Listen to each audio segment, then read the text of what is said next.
Welcome to episode 12 of the Inside Bite. I'm Tim Schaefer. I'm here with my co-host Rudy. How's it going this week? Hey Tim, hey everyone. I woke up this morning with kind of like this weird feeling in my ear, and then also the top of my head is hurting. So in my experience as a doctor, I think I have some sort of ear infection, maybe, I think. I don't know for sure, but it's really killing me. So I'm going to try to get through this and see what happens, but it's very strange. I don't know. Did you ever watch the show Scrubs? You told me about it. I never actually, okay. never actually watched it through though. It's this whole running bit though, because in the show, they're real doctors, obviously, but they have a podcast right now. So they call the podcast Fake Doctors, Real Friends. But they always mention now as a real doctor and then say some bull crap because they're not actually real doctors. That's funny. All right, okay, so I tapped right into that. Yeah. Yes. The thing I hate about stuff like this is like usually I'm the kind of guy who, I'm feeling a little under the weather, whatever. It's fine. I'll just deal with it. But things like this, I think you need antibiotics. I think it's either I just deal with it and it really sucks in my left ear, or I go to the doctor. We'll see how the week goes. Yeah, do the old 1 week guy thing before you get it taken care of. Yeah, man. Otherwise, things are going all right, man. I've been playing a lot of games, so that's great. And how about you? Yeah, I've been playing a lot of stuff, way more than usual. We'll get into that. You've been jumping around a little bit, I see, but I do the same thing. Yeah. I can't stick with one game. It's impossible for me. So it's been 3 or 4 days since I even played Tales, and that was like 10 out of 10 in my head. But I don't know. Things catch my eye.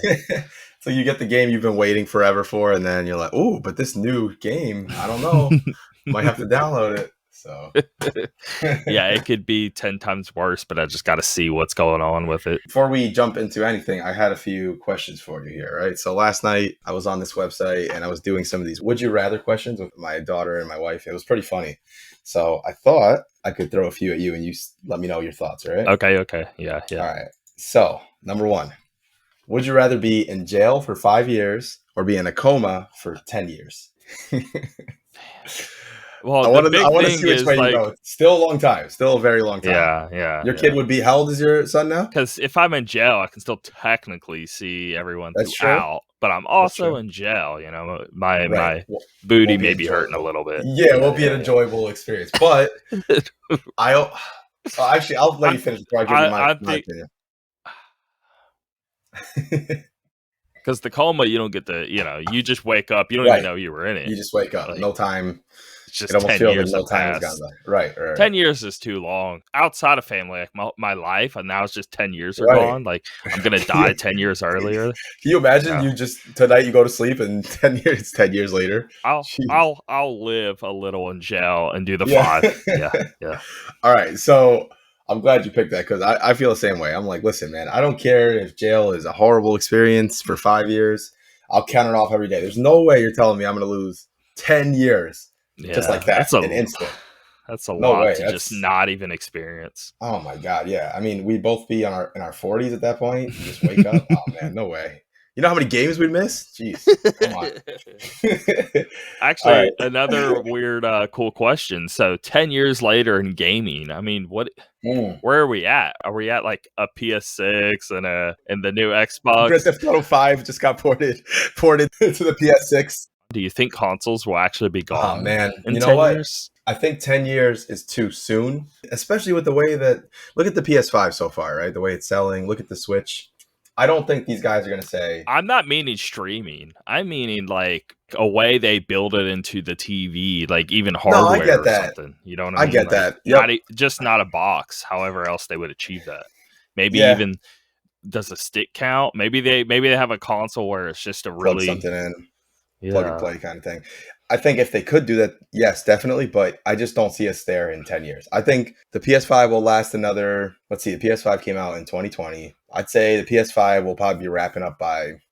Well, let's see. The last one lasted from, when did the PS4 come out? 2013? It's like different every time, though. That last one went on forever. Yeah, and then they usually don't last that long. I'd say this console will still be promoted anywhere from probably like 6 or 7 years, possibly. Somewhere around there. And we'll get another. I think we'll get another. I mean, me too. That's where I'd put, if I had to make a bet. I mean, I'm not going to not bet for that. I think it's going to happen. I just think it's maybe possible. Like maybe there's like a 10% chance or something. I think Xbox is more likely to go that route the next time around instead of And I think Nintendo will do its thing. That'll, same thing it's been doing. It'll come out with probably another Do you handheld, I think think. a Switch is their next console? That's a good question. I almost feel like you can't go back now. Like, people love the Switch so much. They love the portability of it. I play games when Metroid comes out.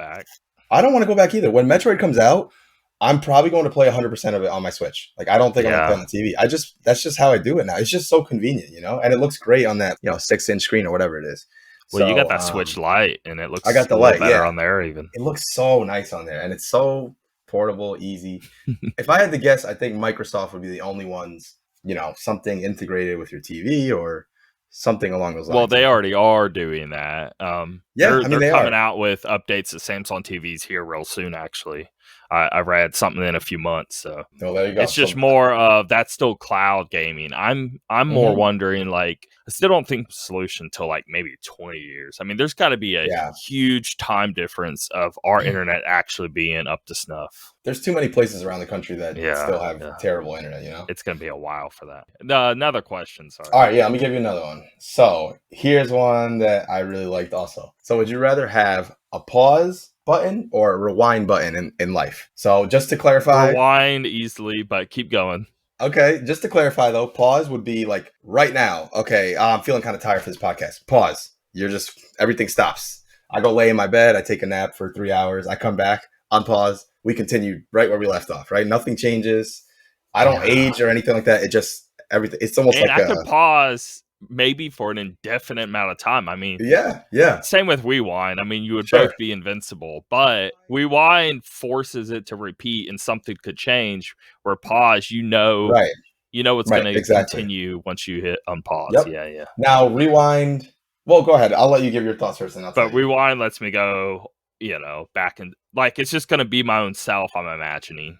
So. Right. I'm rewinding, but I get to. Let's put a limit on rewind. How far back are we saying you can rewind? To be fair, and how far? But then you would put a limit on pause. Yeah, let's just say no limits. Let's say okay. Let's just say no limits, because both you can take crazy advantages of. Right, but if you rewind too far, then you're screwed. You can't fast forward, right? So if you're like, oh man, I really rewind. No, let's say if 4 stopped because you're not born yet, right?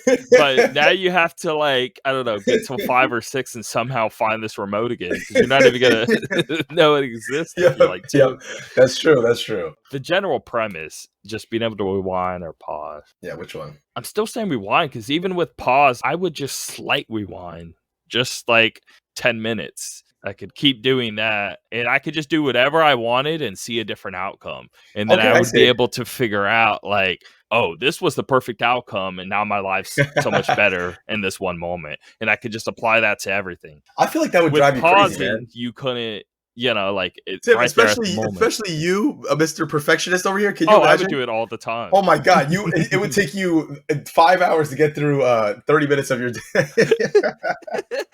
But see, I would enjoy every second of it. That's the problem. Yeah, it's many people trying to get exactly right, upsets them. Me, I find joy in it. It's different. I don't know how to explain. Fair enough. For me personally, I didn't even think about this more than a second. I would definitely pick pause. Only because if there's something that happens in my life that I don't like the way it goes, it would drive me crazy. I would keep trying to fix things, and maybe, you go back and you fix things, you mess something else up, and you keep going over and over and over. Like me, pause. I just think of do you know how much better I would feel if, I get up at 6 a.m, I go to work all day, I come home, the kids have to do this. Do you know how nice it would feel if I could just pause all that? I could just relax, no kids, nothing, do what I like to do, play games, take a long nap, whatever you want to do, right? And then just resume. I would be like, the kids would be like, Dad, are you okay? Why are you so happy to pick us up and do I'm feeling great, kids, or I don't know. I think that would be awesome. I just spent 2 years doing random bullcrap. Or your family starts driving you crazy. You take 6 months by yourself. You come back. I'm so happy to see you guys. Pause. You kick them right in the balls. It's like Zelda. You build up. You just kick them 10 times, and then they feel all the pain. Screw you, Dad. All right. Wait, I got one last one for you. It's not even on here. It's just one I thought of myself. All right.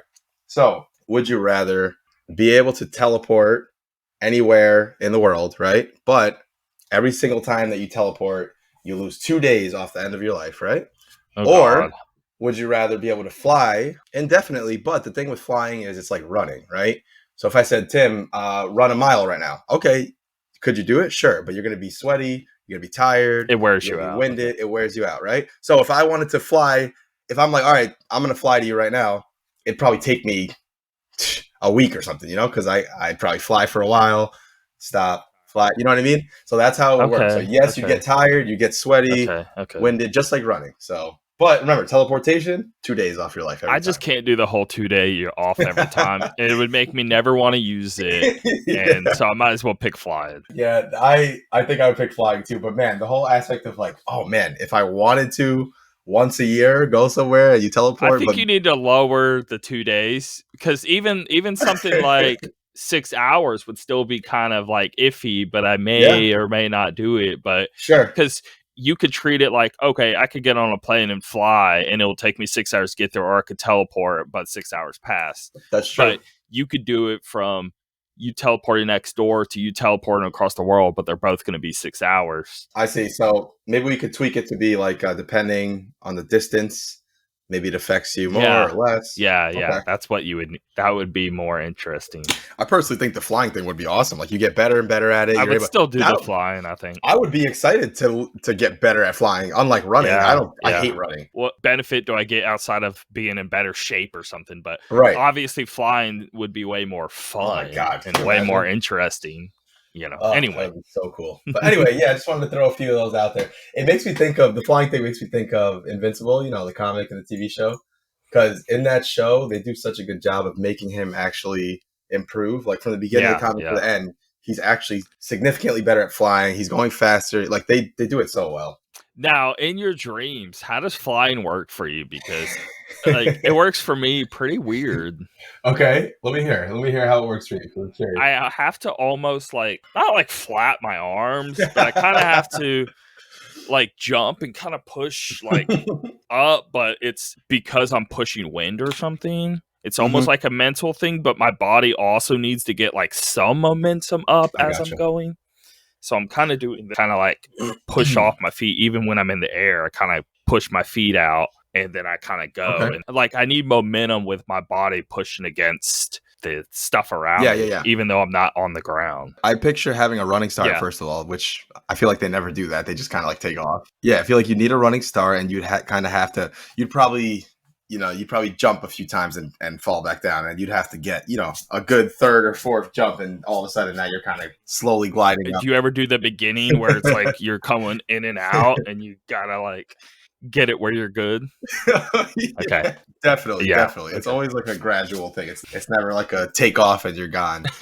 Man, that would be so freaking cool. No flying for us. All right. Well, let's start with the fact that Nintendo Switch has now finally, actually, maybe you can clarify something for me. They've added Bluetooth audio compatibility for their Switch, which I know this is forever, and I know Nintendo's Nintendo, but I was very excited about this. I tried it out right away. I hooked up my headphones, and I have these little Galaxy Buds that I literally use 90% of the day. I always have them in. I'm always using them, so it's awesome. I thought that was a great feature. Do you put both in or one in? I'm always putting one in. Okay. Yeah. No, same here. Almost always have one in. Yes. Almost always. Even at night, if I'm listening to something, I'll lay on my left side and then put one in the right, and every morning when I get up, I'm always looking through the bed. Where's my headphone?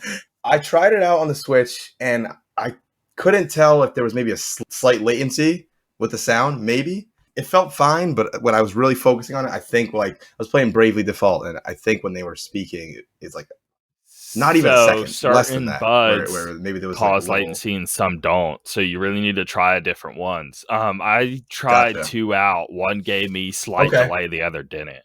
So and then I started looking into it and saw a lot of people saying that, which you would think the Galaxy Samsung Buds wouldn't have it, but I think it's because the Bluetooth and the Switch is a low, 2.1 instead of the 4 they're at or something. Right.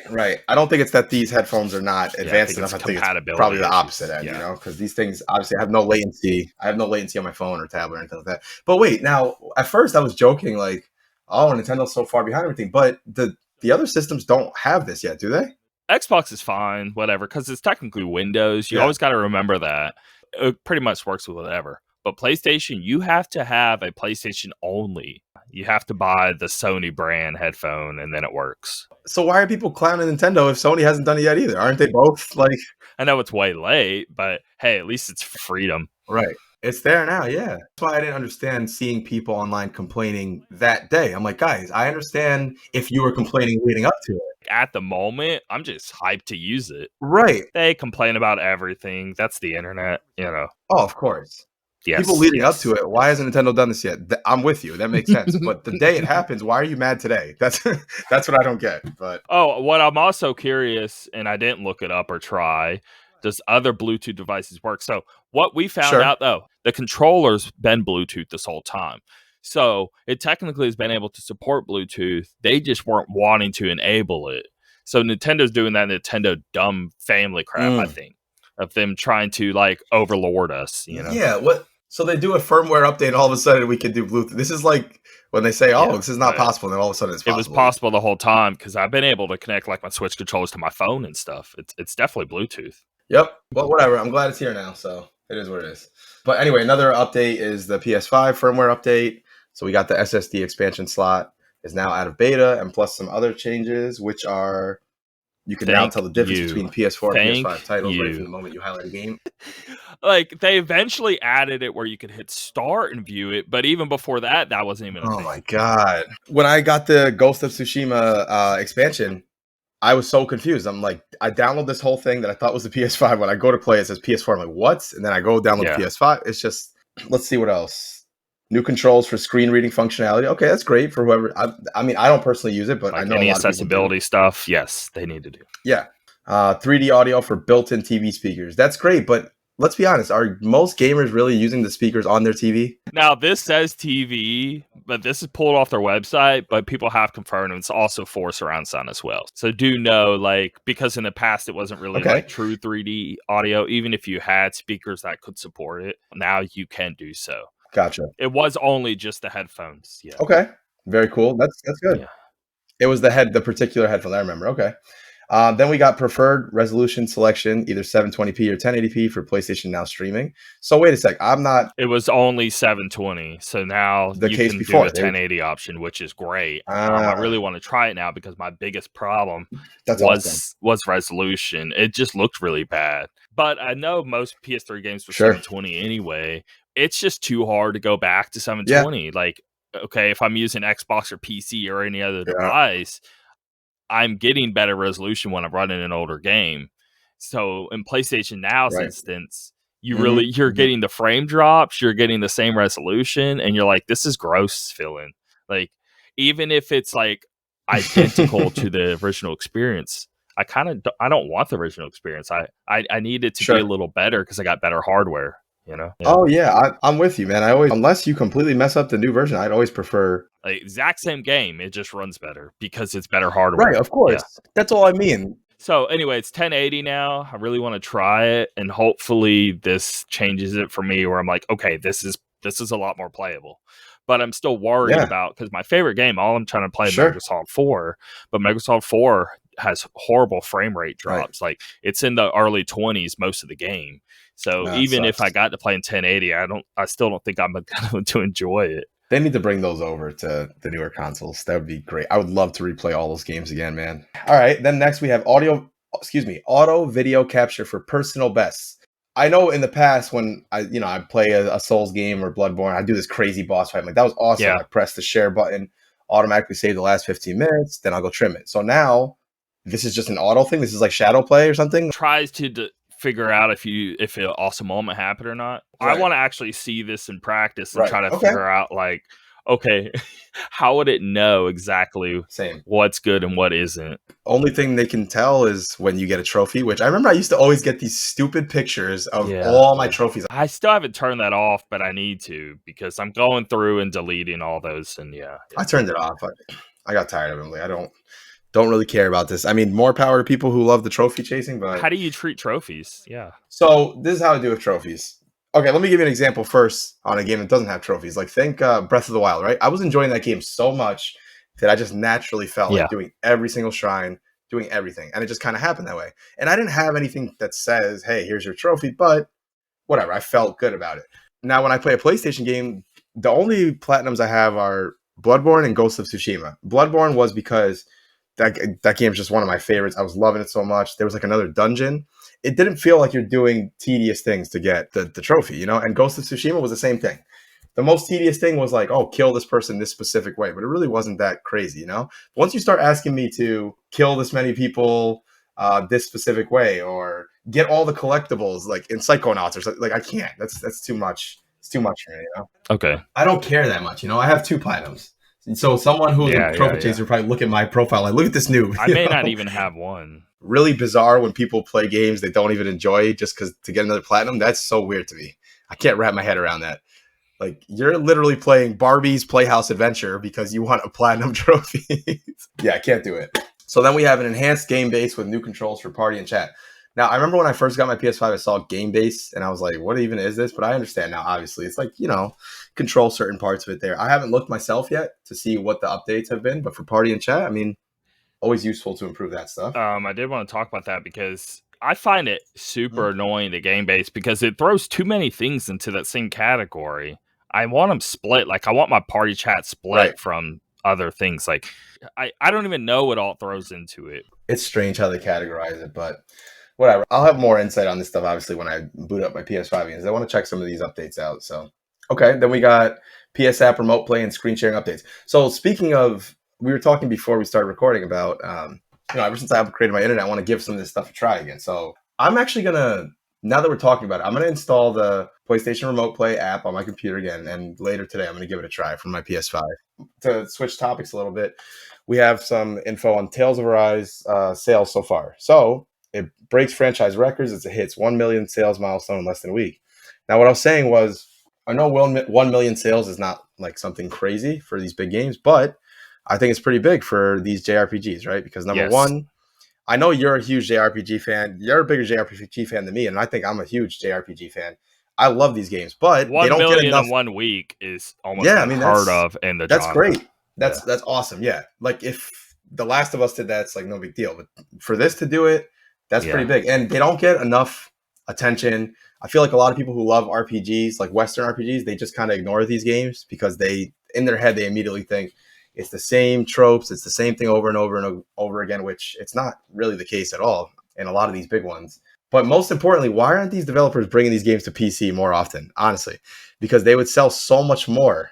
It just gives them another and bump. Anytime they do, you know, whenever you see a big JRPG on Steam, it sells a ton.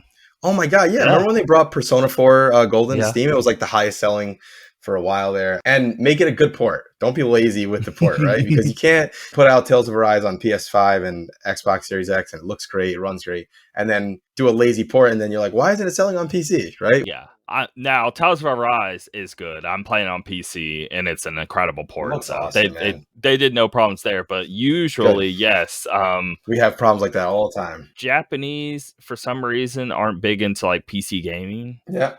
But I mean, they don't even really want consoles in their home, so it makes That's sense. True. They just like portable and mobile, and they're all about that. So I mean, I say it all the time, but one of my favorite games ever, Nier Automata, has a really bad port on Steam. They just recently fixed it, and apparently, it's still not 100%. A travesty that game. You have to download mods. I think it's like this Fit Girl mod, so it actually runs FAR 60. mod. I can't believe a game like that you know has sold a lot and people really love it that they don't fix. So a lot of these Japanese games don't get the attention they deserve. So I'm glad to see it's doing well.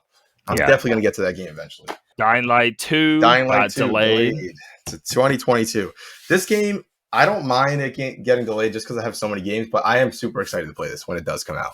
Because, man, I really love the first one a lot. Thought it was great. It's more of, and I was saying last week, but it just still keeps happening. The amount of games that we're apparently going to get in 2022 is going to be insane. Right now.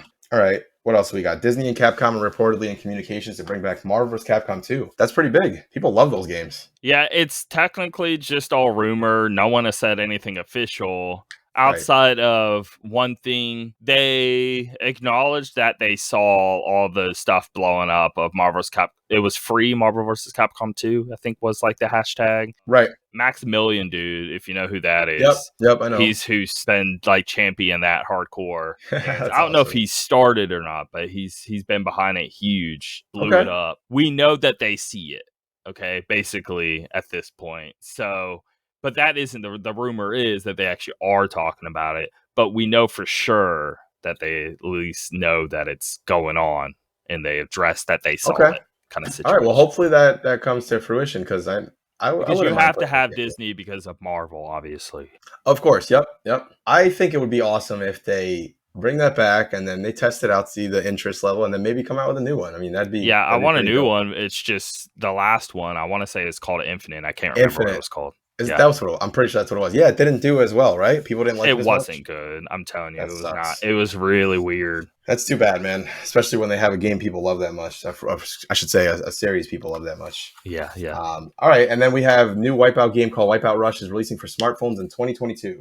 This might be a game that I could see playing on a smartphone. It might be like a fun game to play. I'll try it out, but I'll give it a shot. I mean, I still just would rather have a new Wipeout game. Of course. But I'm just thinking in my head, like holding your phone sideways and, maybe get some, back and forth. Racing's not that bad, even with touch, yeah. But forget about Wipeout because we got Nickelodeon All-Star Brawl, which the more and more I see this game, the more excited I'm getting about it. Here's all the confirmed characters we have so far, this is just awesome. I just feel like I'm a kid again seeing all this. We got Helga from Hey Arnold, Danny Phantom, Sandy Cheeks from SpongeBob, Zim from Vader Zim, Nigel Thornberry from the Wild Thornberries, Michelangelo from the Ninja Turtles, Leonardo and April O'Neil as well from there, and SpongeBob. Oh my God, there's way more. Patrick from SpongeBob, Reptar? Jesus. From Rugrats, Lincoln Loud and Lucy Loud from the Loud House, Oblina from Our Real Monsters. Wait, remind me which one Oblina is again? Oh, it's the girl with the black and white. She looks like a little... Oh my God, how do I explain this? No, I got it. I'm going to show you right now, ready? I'll show you right now. Look, hold on. This girl right here, the white and black.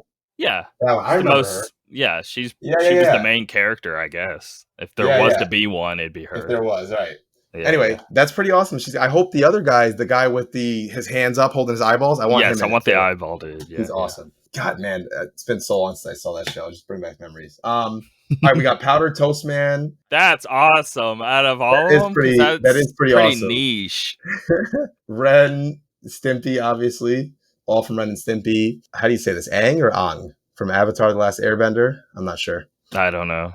That's cool that they have even that show in here. Korra and Cat Dog. Cat Dog, man, what a great show. So this is awesome. I'm starting to get very excited about this. Do we have a release date or release window? I was excited, got more excited because the characters, but once I actually saw the gameplay, because like a lot of these, it's like some cheap flash game, you can play whatever character, cool, but it's never actually anything good. This looks really good. Like, for real. It does look really cool. It looks like something I would definitely play. I want this game. This looks awesome. I can't wait. And I'm looking right now. I just watched a Patrick Star highlight video going over all his moves and stuff. And he's really basic, but he seems pretty strong. Like, I may be Patrick Star. I can't wait. Apparently they're confirming October release date, so not too far. That's very cool. I didn't know it was that soon. Oh, October, I didn't know that either. Okay. Yeah, they put an update out. Nice. Game Informer recently spoke with the CEO who confirmed the October 5th release date. Actually, there you go. Yeah. Got an exact date. That's very soon. Okay. That's very cool. So super excited about that. Play that online. Is that all systems? You know what? Let's see. Because it's gonna be kind of cool having PlayStation or Xbox having like a Smash Bros type game. Yeah. Which they had Brawlhalla. I don't like that. I didn't think that was good at all. Either. I don't know what I should get this on. I assume I'll be playing it with my friends out on the big TV, so it'd have to be Switch or PS5. But I feel like Switch would. Well, it just depends, I guess. I almost want it for a different console just for the sake of like, I'm playing on something. Can we play this online? PlayStation. Because if we can play this online, there's definitely online. That's the whole point. I mean, I wouldn't get it for PC. I wouldn't be that excited if it was. Ooh, you know what? Online. Listen to this. The game supports local and online multiplayer for up to 4 players with the game's online functionality utilizing rollback netcode, which is way better. That's awesome. Oh yeah, I'm gonna have to grab this on PC you realize rollback. Right. It doesn't matter what you're seeing. Basically, the network is just reading your inputs and going along with it anyway.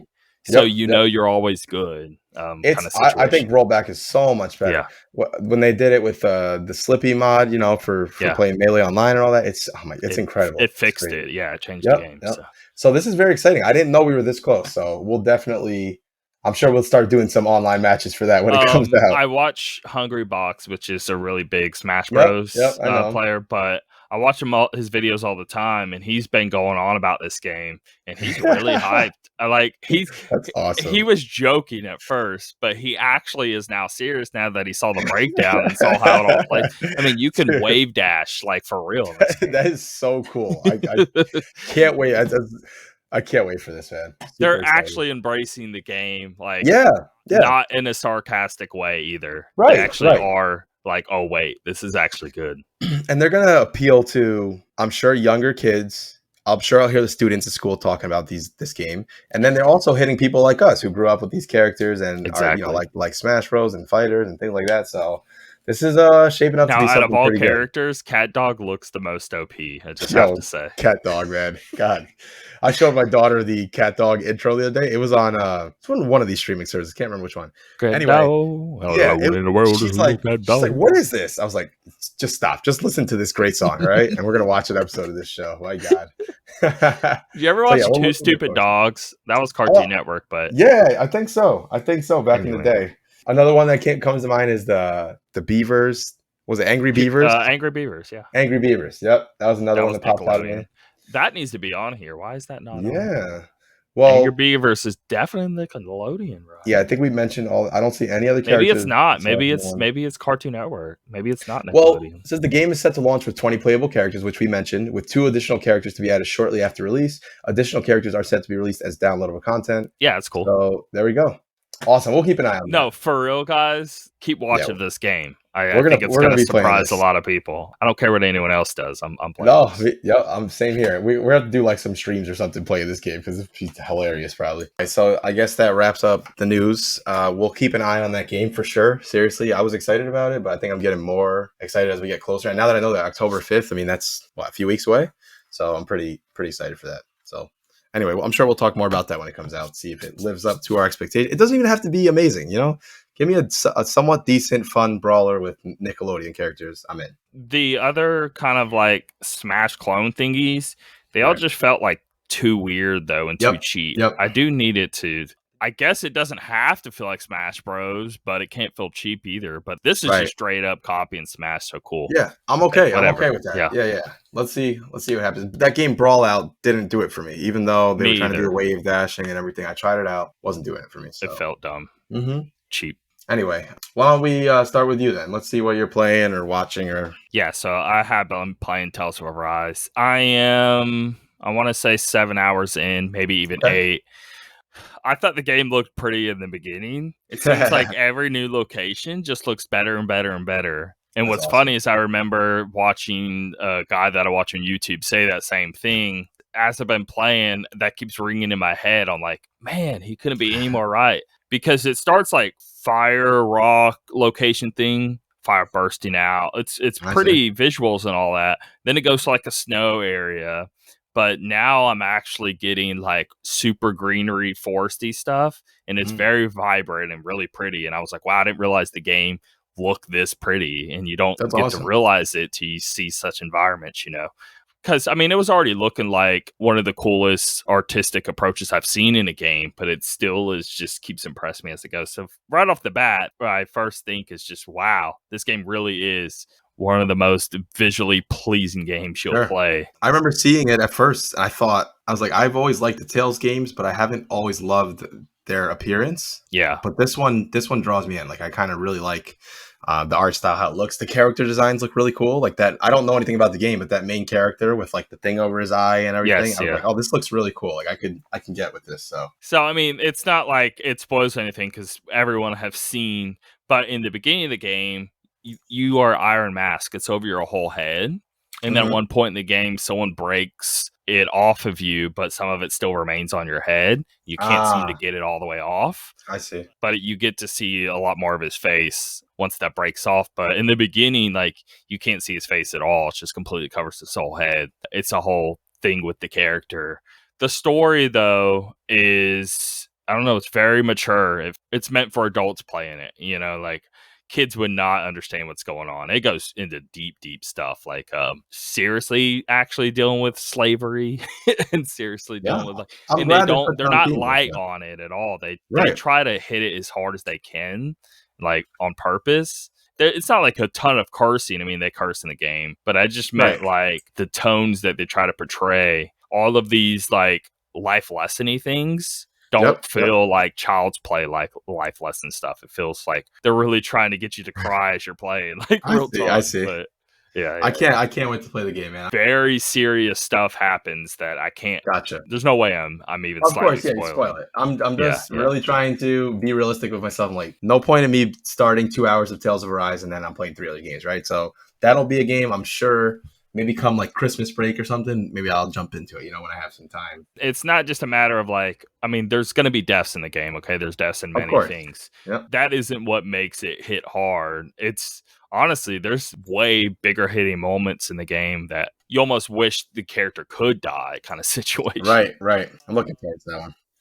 The combat system, when you played the demo, I was a little worried because it was really fun, but I had no grasp on it. I mean, it teaches you in the demo, but you have like, they throw you right in the middle at like level 35 with like 7 or 8 characters. And I felt it was kind of playing itself and was a little too easy or whatever. I didn't realize it's actually really hard. I think they could have even over leveled you for the sake of the demo so you could try everything. Don't want to turn anyone off, right away. Off the game. But I'm telling you, it is way harder than I was expecting. Okay. Another thing though is what I was worried about, switch between the characters. You can do like, so in the game, even in the beginning, I was worried because I played the demo, you can do specials at any moment. So any of the arts, think like Tell Symphonia, it like wastes your CP. It doesn't work like that in this game. You do have CP, but the CP only accounts for like healing arts. If I do like Tiger Claw or something like that. Oh my god, I remember all those funny names.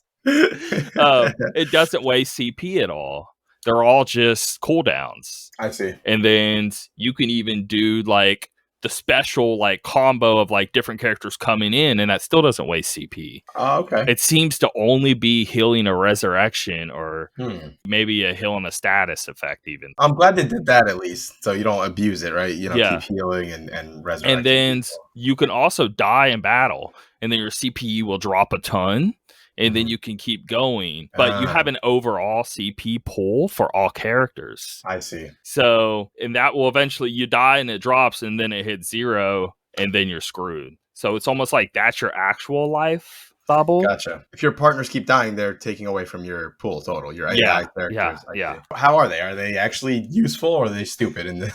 No. They're actually really good AI. Okay. They've helped me a ton. I mean, anytime I need to be healed, they heal. Anytime I need to be res, they res, stuff like that. I haven't had any issues with that. It's actually been surprisingly good. That's awesome. I love when they actually do a good job with that. But of course, at any moment, you can just manually do it. I like to manually use like, because I'll buy a lot of healing items. They're actually it's pretty hard to actually get money in this game. Okay. I still overly buy healing items because I'm so used to so many other games to where like, I'll be like times 99 by the middle of the game on like a healing item. In this game, there's no way that'd be possible. You're buying 10 healing items and you've used all your money that you gathered for the last hour. So I probably shouldn't be doing what I'm doing, but I have too many healing items. But what I'm saying is I'm using them in battle before I use my CP because I'm realizing when you're going into an area and you're going to be going for a while, let's say a dungeon or something, you only have that pull and then you're pretty much done. So I want to use my items before they use their CP. You can't regenerate it as you're going through a new area? You can with items as well, but they're crazy expensive. There's no like a bench or a tent or something like that. I see.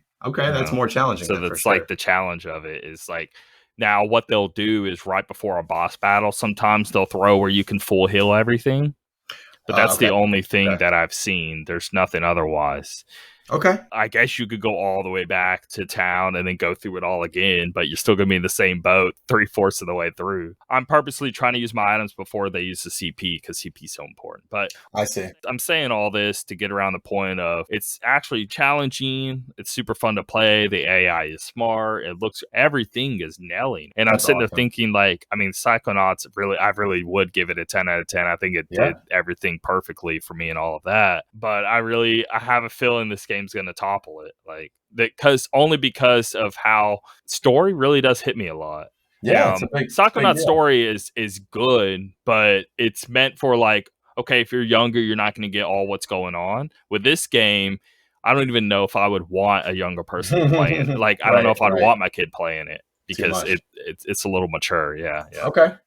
All right. Well, I'm glad to hear all those good things about it, man. Definitely looking forward to getting to that one eventually. No More Heroes 3. I've been playing it. I'm a few hours into that. I absolutely love it. I mean, this isn't something you can really recommend much. It's weird. Really, really weird. It does look very, very weird. It hits all the right things. I love all the weird, crazy stuff. Sure. And super vulgar, super sexual, blood everywhere, screaming the F word probably like 10 times in 1 minute sort of situation. Slicing people's heads off and blood just pouring out.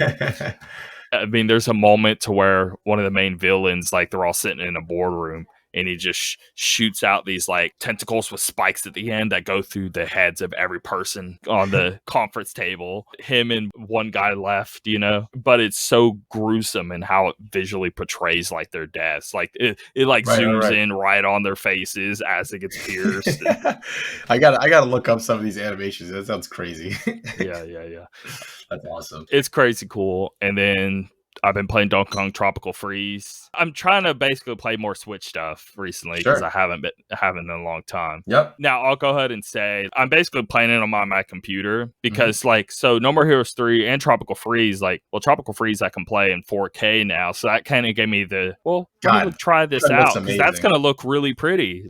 Yeah, it does. I mean, it's already such a great game as is. So I played it a little bit on Wii U, but I never beat it. I maybe only beat the first world or so. I love that game so much. It almost feels a little different. Did they speed it up or something? I don't know. It feels. I can't say for sure, but I do. It feels like they tweaked it. Right. I don't know. It did feel a little faster to me when I played it. But I just remember thinking that the level design in this game is so well done. Like it feels like what Sonic wants to do, where you're always in motion and everything flows. But Sonic doesn't go that way really. You get hard stops and it doesn't feel good. Yes. Donkey Kong, when I got really good at some levels, I keep dying on. Eventually, you just you bounce off the guy, then you slam on him, then you slide. You know what I mean? It's so fun. I'm constantly moving and it's very fluid. Yes.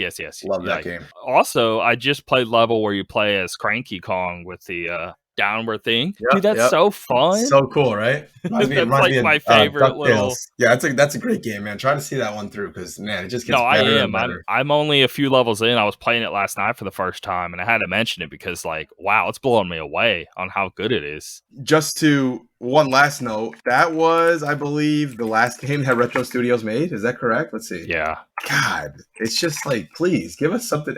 2014. That's crazy. That's so long ago. Wait, are they working on it? They weren't working on it. Now they are. Right. They weren't. Okay. And now they are. They made, in case anyone forgot, it looks here like they did Metroid Prime 1, 2, and 3. Amazing games. Very good. Then they did the trilogy, which same games, but they remastered them for Wii with the motion controls, which I actually thought was awesome. Mario Kart 7. I didn't even know that they made that, but I really enjoyed that game.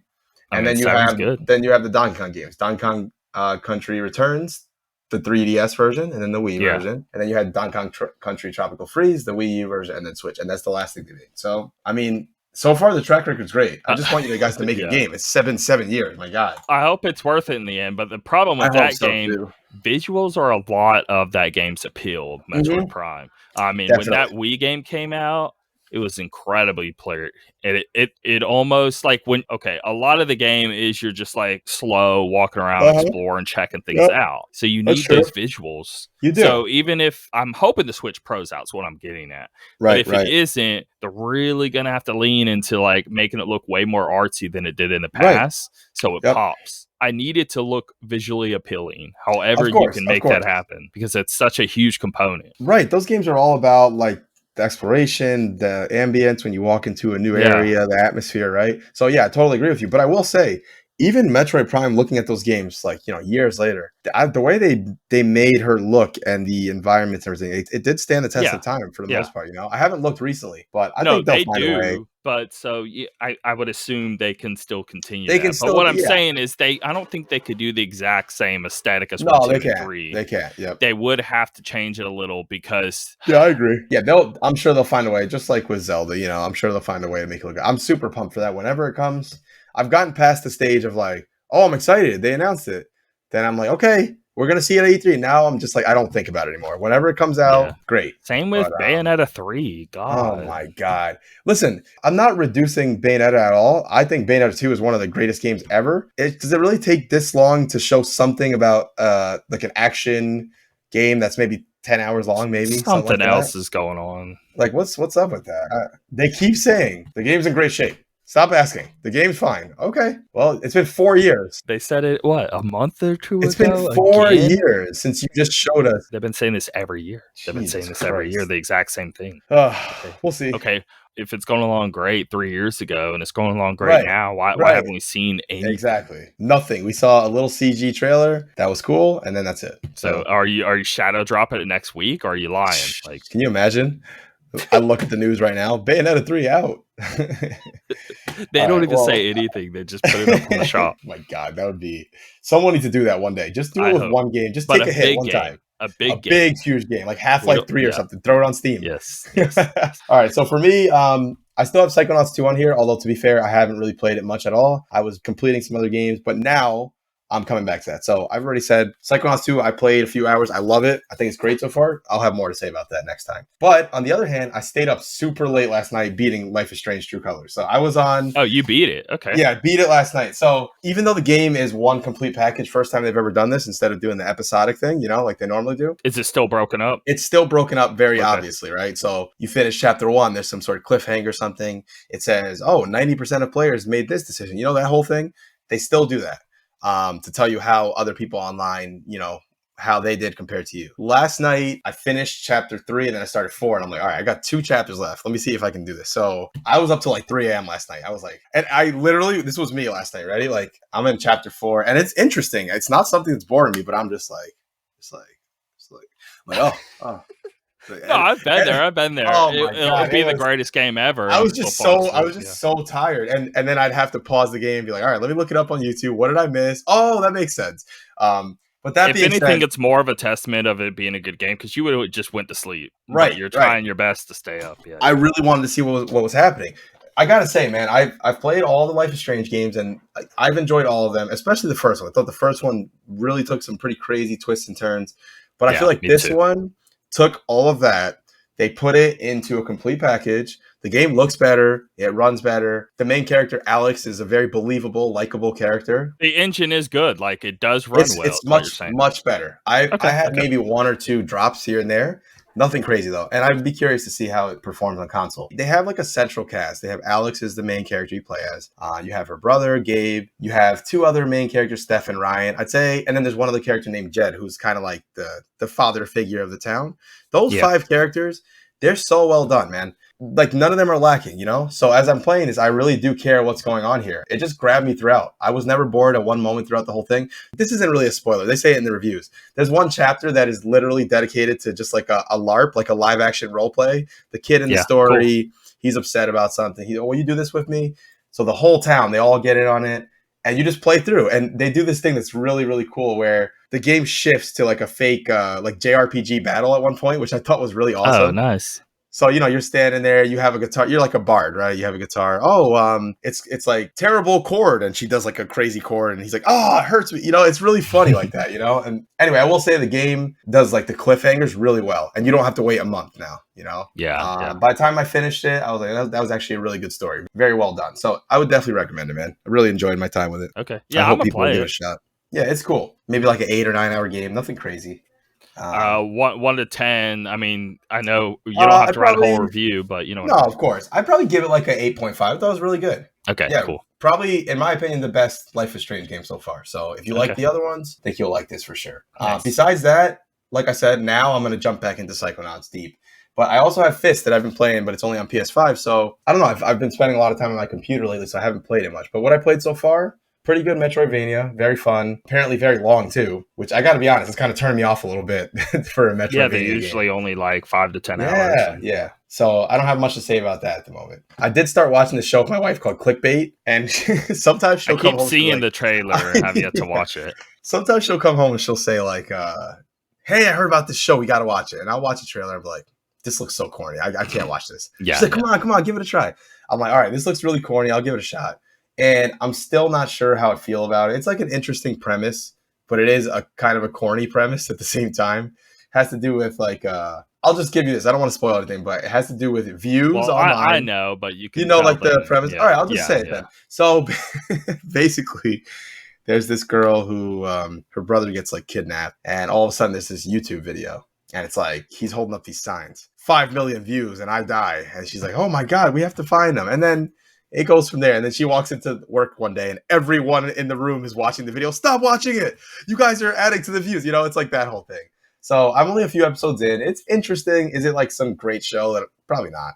We'll see how it goes. But yeah, I've been watching that. Just a little like junk TV, I guess you could say. That's how I personally feel about it. I like the premise. It's just when I watched the trailer, it just looks so corny. But on paper, it sounds really cool because it's the idea of like you're really trying to get people to not watch so this action doesn't take place. But it almost tempts people to watch because either they're not believing you or their curiosity gets the better of them and it's going to end up killing somebody because of that. So that's really cool premises. It is. I just wish that when I'm seeing the acting and the performing and the little scenarios that come with those as it's going on just seems really just dumb and corny. I'll have to see what I think. I will say it isn't as corny as I thought it was going to be, but it definitely has its moments for sure. But I've seen like in Black Mirror, they did 1 or 2 episodes of a similar premise. Like there was one Black Mirror episode where Black Mirror does it so well. They do it so well. And then I'm going to see this and be like, it's not Black Mirror. The only thing I'll give them is at least they differ a little bit. Like Black Mirror was, hey, let's get this person trending. And when they're trending, then this technology that we use is going to eventually kill them or whatever it was, right? I thought that was kind of interesting. So they're taking a different approach. We'll see. I'm going to keep watching it and see what I think. But, I also wanted to mention, I forgot to write it here, but Castlevania, I started season 3 finally. I took a break. Oh, nice. Okay.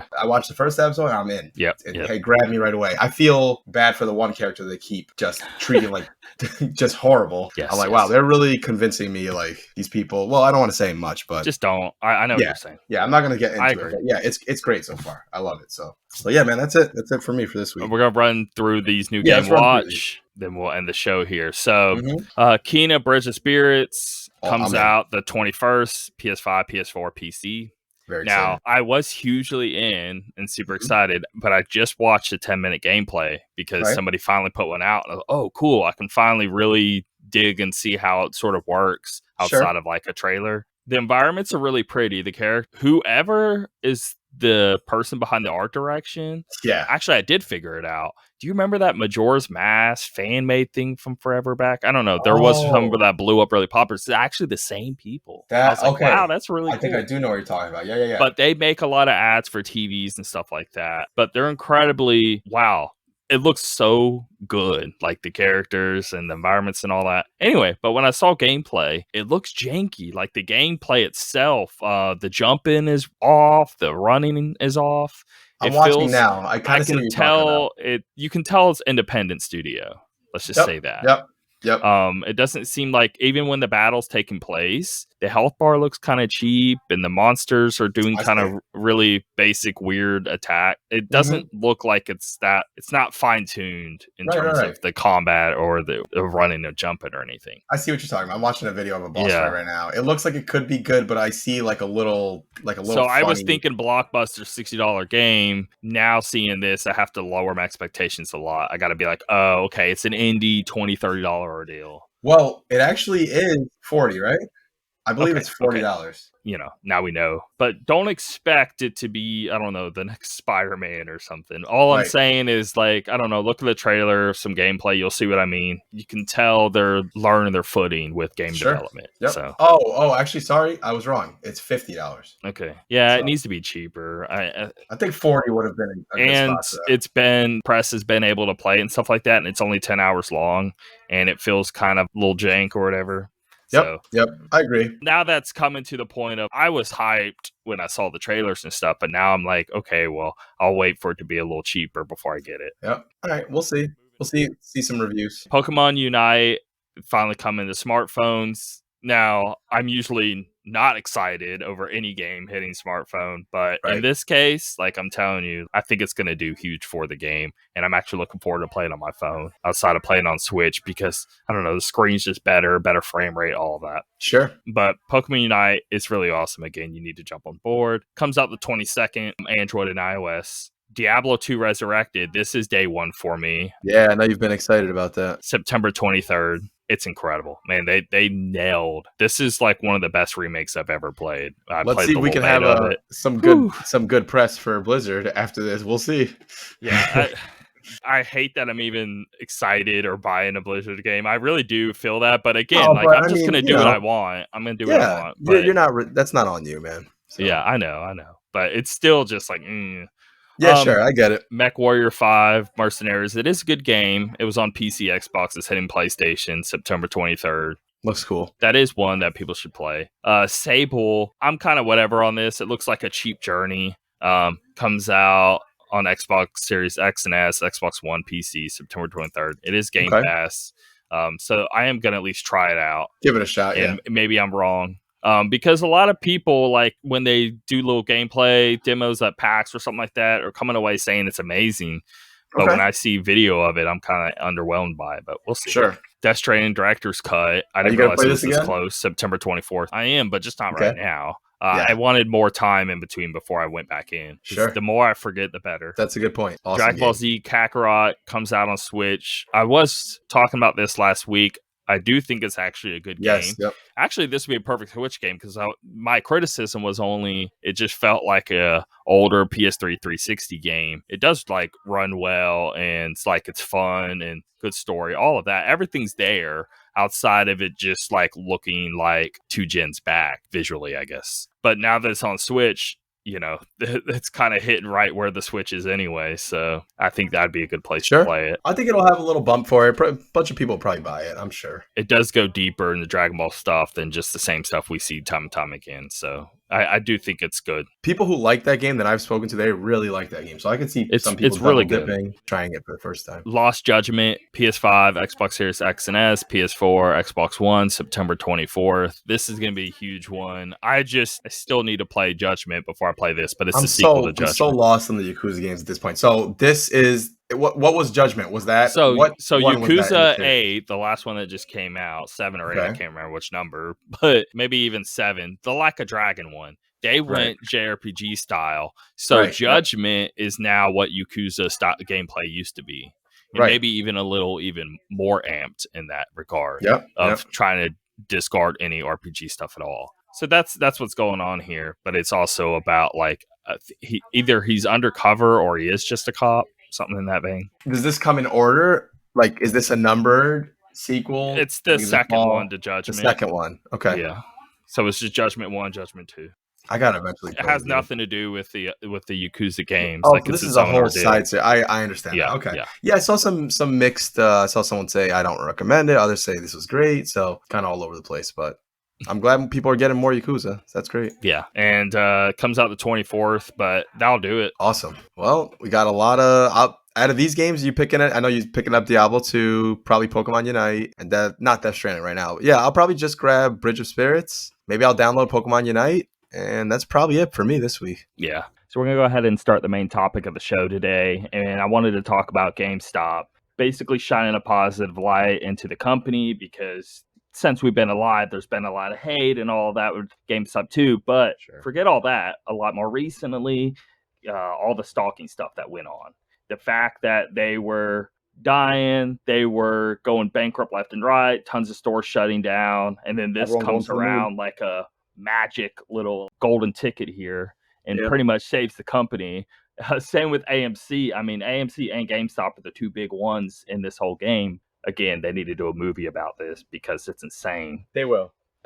Yeah, somebody probably will do a documentary or something on it. I got a guest here with me, Joshua. He's actually an employee at GameStop, and I thought it'd be a good opportunity to sort of shine light on the company, talk about those good memories, talk about console launches and all that crazy stuff. But before we even get into that, I wanted to go into just introducing Josh here and basically ask him some questions. I wanted to ask like what your favorite console of all time was. Have to be the Dreamcast. Arguably best launch lineup in the history of a game launch. Like, I can't really think of anything. I mean, yeah, Xbox had Halo, but that was pretty much it for Xbox was Halo. You know, had a large lineup for sure. Dreamcast was huge. Like GameStop or GameCube, excuse me, had, you had Rogue, what was it? Luigi's Mansion, like Rogue Leader, and that was about it. Yeah. But nothing like drop dead spectacular. I have to get the system like now. Like Dreamcast had Soul Calibur and Sonic Adventure. Those were the two I got along with NBA and NFL. NFL Blitz 2000. I mean, that's a good one right there. But weirdly, my favorite memories of Dreamcast was Sonic Adventure.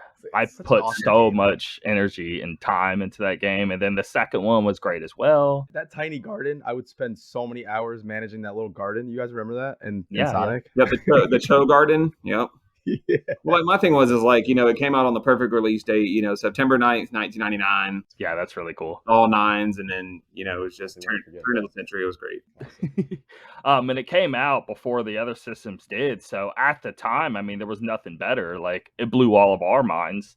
And then it did online gaming even better than the others did. I mean, it had web browser. Phantasy Star Online, I played a ton online with that. I even played, what was it? Choo Choo Rocket. You remember that? I actually played that online. That was the first console that even had DLC sort of thing. You actually go on there and get new levels if you connected online. Even now, like Phantasy Star's out on, Xbox. It's crazy to think that, 20 years ago that Phantasy Star, it's still going. And it's like it went from a dial-up connection to, now we have fiber, so. Right. In 20 years. Are we ever going to get fiber in New York? You guys ever going to share that or what? Because we don't have that up here. I don't have it over here. I would love to have that. God, man, I wish I had that. I have Fios. It's pretty good. I mean, it's really good, actually. But fiber, I hear, is like incredible. So obviously, just the way it works is just a transmit of light. So it's pretty much bound to work unless somebody just cuts a line or something. Right. So it's super reliable. Like, we have storms all the time here on the Gulf Coast. You got fiber, you're pretty much good because all that runs underground, and you don't have to worry about you're pretty much always going to have internet no matter what's going to happen around you. So one more question here. Your top 5 series of all time. Now, let's say there's only one game in the series and you want to call it a series, go ahead. But if you're just picking just off the top of your head, 5 game series that are near and dear to you. Obviously, number 1 would be the posters behind me, Destiny. Especially Destiny 1. Vault of Glass? Yep.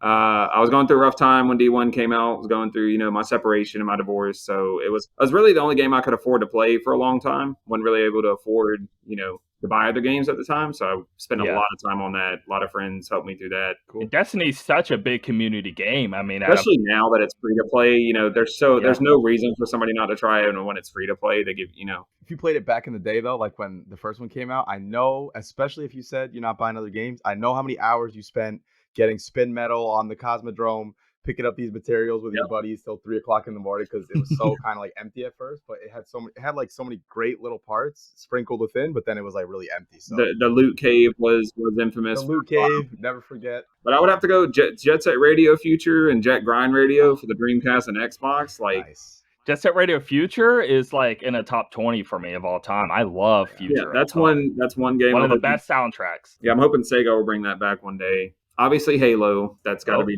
nice. Halo's up there. We're both with you on that one. No, we're big. Did you play the Infinite? Not yet. I'm just gonna wait until they just release the game. Did you register for this next one going? No, this one's open to everyone. Now, if it's open for everyone, I'll probably try it. But if I'm not really good at like keeping up with some of the emails sometimes, and they're like, "Oh, it's 2 or 3 days," and I'm like, "Oh, well, I'm working all 3 days." Actually, I think it is too late. I think you had to go by like the 14th, and it's it's next week, right? Oh man, I'm super pumped. Anyway, I'm just believe us. I'm telling you, it's really good though. Like it controls amazing. It feels so much better than Halo has in a long time. Sure. Obviously, Mass Effect. That's up there. 1, 2, and 3. Nice. I don't. Andromeda had like a couple, good things in it, but obviously from like a character and setting, it just wasn't there. Gameplay was there, but that was about it. I liked Andromeda, but it wasn't as good. But I still think I actually appreciate that you didn't do what everyone does. Like it's one of the worst games ever. I'm like, come on, guys, it's not as good as the combat was solid. It was just there's no memorable characters like Garrus or Tally or anything. Right. Yep. There's probably 2 for number 5. It's kind of split, is God of War and Killzone. Tim, I'm surprised you're gonna allow that. No. If you have to pick, you gotta cut one. What are you cutting? Which one? If I had to cut one, which one wins? There's no cheating here. Tim never lets me, so I gotta, I'm trying to stay consistent. I said 5, not 6. I'd probably have to cut out Killzone and give it God of War. Okay. Killzone 2 though on the PS3 got so much flack. I played that a lot online. I loved it. It was one of the most fun online shooters. The cinematic trailer they first showed off was just like, oh, there's no way the game's going to look like that, obviously. But the actual game when it came out still looked like, for when you compared 360 games, it was like 95% there, if not 90. Yeah. I mean, it was pretty close. But night and day when you compare that to a shooter on the 360 at the time, like that was way beyond 360. Dude, how about Shadowfall? Those graphics were incredible. I couldn't believe what. Yeah, and it was a launch title too, and it's like it's. But what's crazy about Shadowfall is that game, Horizon, and Death Stranding are the only 3 that use the Decima engine. Ah, interesting. So you know what? That's a good point. Yep, Guerrilla made Killzone, and then they turned around and made Horizon, and then they gave Kojima access to the Decima engine, and he improved it for Death Stranding. Did you play Death Stranding at all, Joshua? Oh yeah, I got the big collector's edition in the closet. I got we were doing our top 5 a few episodes ago, and Death Stranding was in my 5. Oh yeah, I love that game. Great game. Did you see that Norman Reedus might have accidentally said that they're making a second one? Yep, I saw that recently. And I was like, please. The BB in the corner that lights up. So that's awesome. Nice. I don't know what you would do with the sequel, but I'm sure he'll do it. I mean, he's done it plenty of times before. No problem. Sure. So yeah, I'm sure he could pull it off. There was many times where Metal Gear, we were like, okay, we don't really need to keep going, and then he, of course, did. So he himself kept saying, "No, I don't want to do it anymore." Right. How many times did he say that? And, yeah. Sweet. But yeah, those are amazing picks. I mean, I'm there with you. Like, they wouldn't be my 5, but it's so hard to always pick a 5. And every time, if I were to do it next week, I'd probably have a different 5. Like it's hard, but it's just a good parameter of what you're really into and all of that stuff. Let's go ahead and jump into this GameStop stuff. And just right off the bat, do you have any big game launch, new game coming out? You're staying in the line, midnight launch. Can you think of your favorite memory of that? Call of Duty Modern Warfare 2, number 1. Oh man, what a good one. That line at the Callaway GameStop in 2009 was just wrapped around all the way to like the Starbucks drive-through. And that was with 2 lines formed. I was surprised at the time because I was like, and I got there early. I was like, I can't believe this line's already long. And they did it so well. That's when they started doing the pre-rings to where all they had to do was hand them your receipt and you could leave, versus before you had to ring it out, everything. Yeah. They had a Hummer outside. They had Island 106 there. Like, it was a whole... Cool. That's awesome. Well, because the GameStop in Callaway, once that opened up, and they were able to have midnight launches because they weren't having to rely on the mall security to keep, the doors open. But they were connected to Starbucks, and Starbucks stayed open until midnight. Oh, smart. Yeah, and it's like, I know y'all had to make that bank. Yes. How many grande lattes they sell that night? Yeah. And out of all things, if you're trying to stay up, I mean, coffee's your go-to. Yeah. So, yeah. And you were staying up, especially for that game. Back then you didn't have to wait for a 20 gig update or anything. You just and fire it up. I mean, I installed all my games by that point on my 360. So just even then, 7 gigs compared to So Call of Duty sells, tops as they go, and they sell more and more. But in terms of, I guess, just popularity of our age group, I guess you could say, it's hard to imagine Call of Duty being bigger than when Modern Warfare 2 or even 3 launched. I feel like that was the height of us, right? And that was, before you really didn't have as many bots or aim assists or nothing like that. It was strictly relied on your internet connection. You could tell when people were using the Xbox Wi-Fi adapter versus the hardwire connection, because they're kind of disappearing, reappearing all over. Yeah. The one thing I remember is when people would have the care package glitch, or the little thing you would call the care package in, and once you had it in your hand, you could run real fast. I remember that was a whole big thing. You see people sprinting around the level and stuff. Man, it's hard to remember if this was a Call of Duty thing, but I remember specifically in Halo, you could do this glitch where you would disconnect, reconnect real quick. get a huge leg up because I think you could get kills and it would count. But then they couldn't do anything about it. Lag spiking. That's something like that. Yep. Well, I mean, I'm probably got more teammate deaths in Modern Warfare 2 because I would accidentally call a care package and it would drop it on someone. And I was just like, oops, like, you know. You just move away. And it was a trashy care package too. Like, it was one that was like, oh, well, that ain't gonna make a difference. But your death was, you know. When that game came out, I was in college with a friend of the show, Dave, who was here with us last time.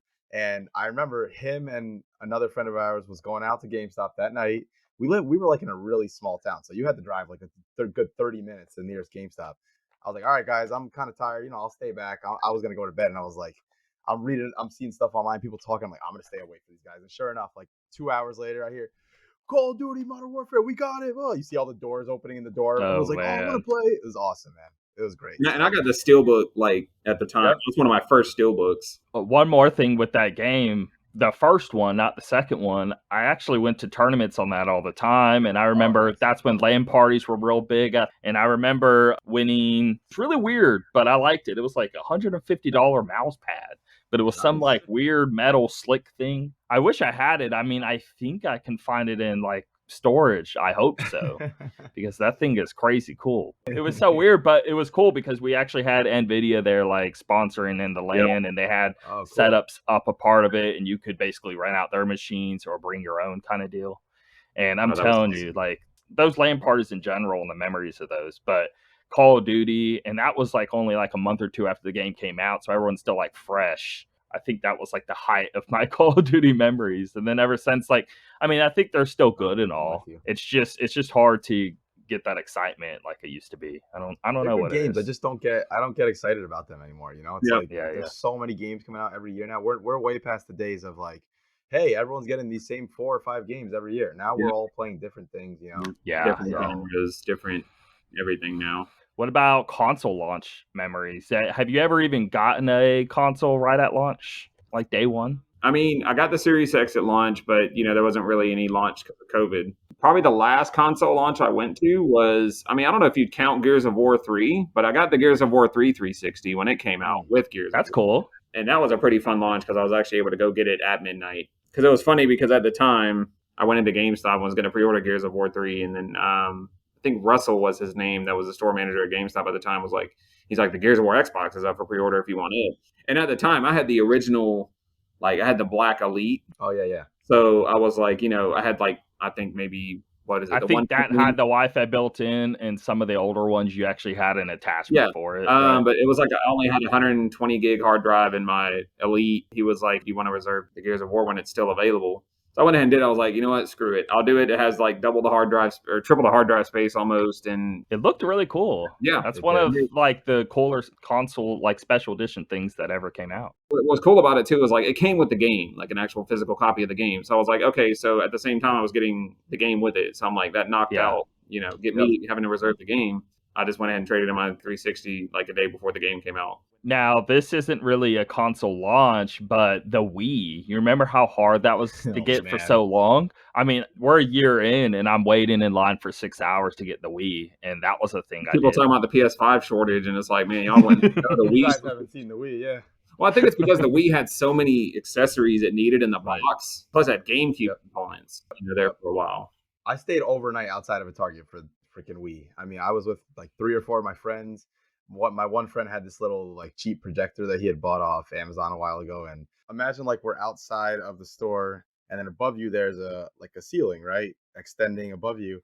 So we set up this was the funniest setup. We had a car that was on, and then you had some cords going to the GameCube, and you had like that screen, you know, that portable screen. Yeah. But then we would project it onto the ceiling. So we're all sitting here for hours, like just like playing Melee, Super Smash Bros. Melee for hours, and just try to like people cheer each other on and stuff. It's like somehow we made it through that. It was freezing though. I remember it was really cold. I missed the screen. I missed the flip-on screens. I know there was a Kickstarter one for the Series S, and it looks cool. I do. It reminded me of the original PS1 screen bundle that they had. I think I still have that thing somewhere in storage. And it had the speakers built in. I'm like, that's cool looking. Like, I don't know if you realize how small the S is. Yeah, I mean, it's like this, like real talk. It's like little above a hand. Yep. It's about this big. It's That crazy. screen's perfect. Screen is perfect Yes. for that thing. I've gotten a few in at my store, and like when I try to tell the customers like how small it is, I'm like, let me just crack open the box so you can see it, and I'll just pull it out, and they're like, that's it, and I'm like, that's it.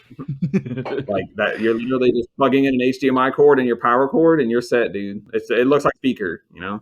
Let me ask you a question about console launches more specifically with you. What if you have to work, you're doing the midnight launch and everything, and you're interested in it? Is there any way you can get one? You're going to get out of line? Yeah, and get how does that line? work? Like, how does that work? I'm not sure, like, because I know with the Xbox last year, obviously we didn't have a midnight launch. It came out, on, I think it was the 10th or 12th or something like that. I mean, I worked for a couple hours to get through our stock that we had at my store, and then I went to another store that I had it pre-ordered at to pick it up. Okay. Obviously, if it's pre-ordered, you can't sell it. Sure. I just went and picked mine up. No so problem. I guess you're just allowed to pre-order as long as it's a different store. It's not if it's a different store, can't pre-order your own stuff. Yeah, of course. Most of the time, though, if something's going to go up for pre-order, they'll let us know ahead of time. Mm-hmm. Makes sense. Gorilla was like, pre-orders for Horizon Forbidden West go live next week. I see. They'll send out they'll post on Facebook. That's what I like about all the video game companies now. They'll post up on Facebook ahead of time, like, hey, this will be available to pre-order in stores on this date. Now, what about, okay, you don't have a PS5 and you're a GameStop employee and something pops up for you to buy from GameStop. Do you have the ability to do that like anybody else? Or can you not buy it because it's I'm not GameStop? sure because, I've never had, I just know ours, they are online for now. They're not doing those in store just because. Yeah. I feel like they're such limited stock and they don't want to send one store one and then the store in the same city find out oh, they got one, we didn't. That's not. Now I got a pretty crazy story. So when the Xboxes came out, so I was trying to get both. I did get both. GameStop, they were doing, hey, you go in lines. I think it was the first day they could sell, and they did actually get some to the store. I missed the online opportunity, but I had a chance to go to the store and get it. So I go up to the line. I mean, there was a line of, it's right when they open at 8 a.m. And I was like, okay, I'll go at 3 or 4 a.m. and then try. I didn't have the ability to hang out till 10 p.m. the previous day or whatever. Nah, man, pitch a 10. You really want it, I was like, maybe I'll get lucky. I go at 4 a.m. The line is crazy long. And I was like, okay, there's no way. But I just waited till the employee came at 8 a.m. to explain how many units he had anyway. Because I don't know. It could be 50. It could be 3. I have no idea. So I think I'm number 45 or something like that. Thankfully, with the PlayStation 5, I did not work that launch because I'm more, obviously, of Xbox. Sure. And I worked the Xbox one because that was my main system. And my store leader, she was just like, I'm gonna let you handle the Xbox stuff because that's your area of expertise. Yeah. I mean, it went. Oh, so that's good. They do that. They see this employee is really big into Xbox. It'd be better for him to be here. Yep. He'd be a better hype guy because you got people in the crowd and you can talk Xbox. We had to post up the night before how many we were going to have available, extras on the door, so that way people weren't waiting. Me. Yeah. For nothing. Yeah.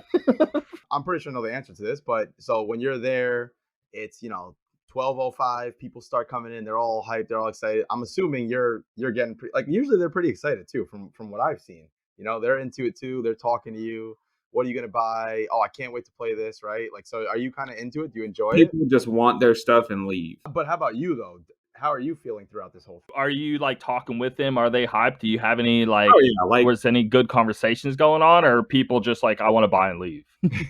Now, my store specifically, thankfully, I've kind of built up the Xbox crowd over the last year because when I got there, it wasn't really spectacular. My store leader was we hardly have anybody for Xbox or anybody would get excited.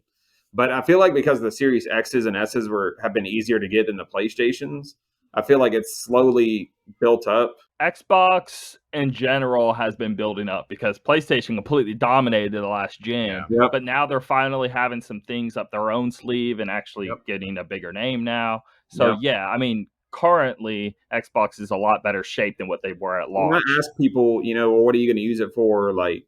Because personally, when people ask me, which console do you think I should buy? I'm like, I'm not just going to say, okay, Xbox straight out the gate. No, what are you trying to do? What do you want? I'm going to ask what do you like? Because if you're just going to mostly play single player stuff, then you're better off sticking with PlayStation because they have more exclusives that are single player, Yeah. The single player exclusives on there are like solid. But if you play Call of Duty or more multiplayer, like Xbox Live service is just night and day. I agree. Like, it's gonna be a much better like online service for you as far as, because I know last year during COVID, Sony had to like restrict the bandwidth when everybody was having to stay at home. They had to like restrict how much bandwidth you were like downloading a game took hours, even with good internet. It's just a matter of money at that point. I mean, obviously Microsoft is a gigantic company with tons of servers and all of that. Sony's just not in that boat. They can't do stuff like that. So it's not. Microsoft has more money than them 100 times over. I mean, there's no way they could ever compete. I've had a few people like customers come in and try to tell me, I can't believe they bought Bethesda, like that's like a waste of money. And I'm like, you don't realize that they made like 1.2 billion last quarter. That money's just nothing to them. They already made what they bought that company for already. Yeah, that's so they needed a big name company to start making some exclusives for. Right. Obviously, that was 100% a smart move. And I was having this discussion with someone else. A lot of those games that like Machine Games and Arcane and all those guys, they make such great games. All those studios, think how many studios you gathered up. God, yeah, that's and especially with Starfield. So, like, obviously they haven't shown anything on it, but like just a game title like that you're like, oh, next holiday season. This funny situation with Deathloop, right, is on PlayStation exclusive for probably a year. Yep. And Microsoft owns it. Just think how this game's getting such positive reviews. All these people are raving about it. When they make Deathloop 2 and it's only on clearly Xbox the studio's good. Yeah. Right. Yeah. When it's only on Xbox and PC, it's going to be a big deal. With what was it, Outer Worlds? Like Outer Worlds came out on Xbox and PlayStation 4, and then now since they bought Private Division, Outer Worlds 2 is only now Xbox. PC. Xbox. Yeah. Yep. But Deathloop, I think what they said is going to be a year, and then right? Like they'll put it on Game Pass day one next year when it comes out. I'm just so appreciative to Xbox for letting me play all these games on PC. My God, it's just amazing. Like I'm still giving you money, you're still getting my money. I'm just not buying your Xbox. Yeah, it's been like 2 or 3 years of this, them finally being nice with PC and console, and it's all one big ecosystem. It's great. And the fact that I can play all the Halos now, with Tim on his Xbox and my other friend on his Xbox. One and everything. It's just amazing. It's really, really cool. You're not having to give up your resolution and frames for them console peasants. We all get what we want. We play the game together. It's great, especially the crossplay is huge for me. One of my buddies calls me a console peasant. So no. What's funny, I'm playing on Series... Now, I have a PC as well, but I have Series S. I'm playing 120 frames on Series S. That thing's impressive. It's wild. I also wanted to go GameStop in general. Have you ever went into a store? I mean, it's been since like teenage years because now there's so much info out there. But I'm sure there's got to be some memory of you going into a GameStop and you just like looking around and browsing and all of that and wondering what to get. And you end up having a conversation with an employee and he ends up talking about something you've never heard of. Next thing you know, you buy it. Have you ever had where an employee actually steered you in a right direction of a game you ended up really liking after the fact? 2 different ones, probably Wet. That came out on PS3 and 360. I never played that. What even is that? It's been so long since I played it. I just remember the cover. And then the Saboteur. Oh, yeah, the Saboteur. Yeah, Wet, like I know what you're talking about. It was a shooter. I just don't remember what kind of shooter. But the color palette on Saboteur and the story and everything, it was like, I remember it was one of the last games made by a certain company before it went under, and it did phenomenal. Well, at the time, thankfully, I had 360 and PS3, so I had to get, I got Wet on PS3, and then I had the Saboteur on 360. I was kind of hesitant on getting Wet on PS3 because Bethesda and PS3 just didn't really get along that well, so it played overall, from what I remember. Some ports on PS3 were absolutely horrible, by the way. Like Skyrim was a good Fallout. Skyrim had the whole thing where the longer you played it, the worse the save file got, right? And things would just start breaking it after a while. I do remember that. Well, my thing is that's when people were like, I can't believe Microsoft bought Bethesda. And then I was like, but if you look at it, Bethesda's always been like pro Xbox. If you look at Oblivion, all the DLCs that came out for Oblivion, they only had like one on the PS3. They didn't get something, I don't remember what tower it was on the mountains. They didn't get like any of the horse armor. They didn't get any of that extra stuff. They got Knights of the Nine and the Shivering Isles, and that's all they got. But they kept patching the 360 version, and fixing it, versus the PS3 version they kind of just left alone. I was like, remember horse armor, like the first, I want to say one of the first like traditional DLCs. Like who knew what we were getting into all those years ago? Horse armor? How dare you make me pay for horse armor? Now look where we're at. Yeah, and it's funny because I bought Skyrim on 360 and PS3 because I was like, you know what, let's try out them on both to see which one plays better. I put in the PS3 one, and like I fell through the map and just put the game disc back in the case, and I was just took it back to GameStop, and I gave it to my buddy behind the counter. I was like, okay, I fell through the map, I can't play this, so he thankfully refunded me because he understood that thankfully there was no codes in the box, so I didn't have to worry about. And Skyrim, when that came out, I mean, I was a big PS3 person at the time, and so I just bought PS3, and this was like day one. I had no idea like Xbox was better and all of that stuff. I just remember getting it and being like, man, why is there so many issues with this game? Like Oblivion and Morrowind felt like so much better made experiences, and I just having glitches left and right, and it felt horrible. Even just like, I don't know, the gameplay itself was just super jank, and I guess maybe the FPS was horrible, but I just wasn't really knowledgeable enough to know that FPS was even the issue there. But something felt completely off with it, and I couldn't nail it, and I was just like, screwed. Like, and then I just hated Skyrim for like a year or two, thinking that's just how the game was, but I had no idea it was just all that PS3 jank. So I wanted to go into all the digital versus physical, just right off the cuff. I mean, what do you even prefer nowadays? Like, do you like still going and buying a disc? Do you want a digital on your current systems? Where are you at? Obviously for me, physical, just because, I mean, when you grow up with it, that's the thing now is like, I've grown up with having a physical copy of a game. If a game kind of has a collector's edition, most of the time it comes with the game. Like the Horizon Forbidden West is one of the first ones where they, what is it, $260 for the big one, physical steelbook, but a digital code in the box. There's no disc in it. I was like, that's first time they've done that. But personally, for me, physical, obviously, because I mean, employee discount. Steelbooks, I love steelbooks. Like Far Cry's coming out, I like my steelbook. No, Rudy is way into steelbooks, by the way. I love steel, but no, even on top of steelbooks, the figures, right? So if Horizon has an edition like you just, I didn't know that actually. What you just said, that there's a digital version. I might have to go for that. We'll see if it comes with the figure. The $200 statue edition and the $260 statue edition comes with a steel case in the box. There's a digital code for the game. Okay. Which is weird. I'm like, y'all going to do a disc steelbook case, but no disc. Yeah, that is a little funny. No, I mean, I like my steelbook. Like Far Cry's coming out. I'm going to get the ultimate steelbook edition of that. I got Valhalla steelbook. If they would have made a steelbook for Mass Effect, would have got it. There's some games that are digital, like Destiny's digital. They don't do physical anymore. Now, do you have a collection of current gen or last gen that you still carry around with you? I mean, I have like a couple Xbox One games, and a couple PS4 games. Just because a lot of my games I lost, in Hurricane Michael. So a lot of my physical stuff, physical systems, like I have all the Destiny Ghost figures. Okay. The boxes got ruined in the hurricane, but the ghosts were, because the boxes were in a closet. Do you trade in most of your games though? Like, do you trade them back in? I mean, now I'm to the point where I won't buy like a game unless I know I'm going to play it.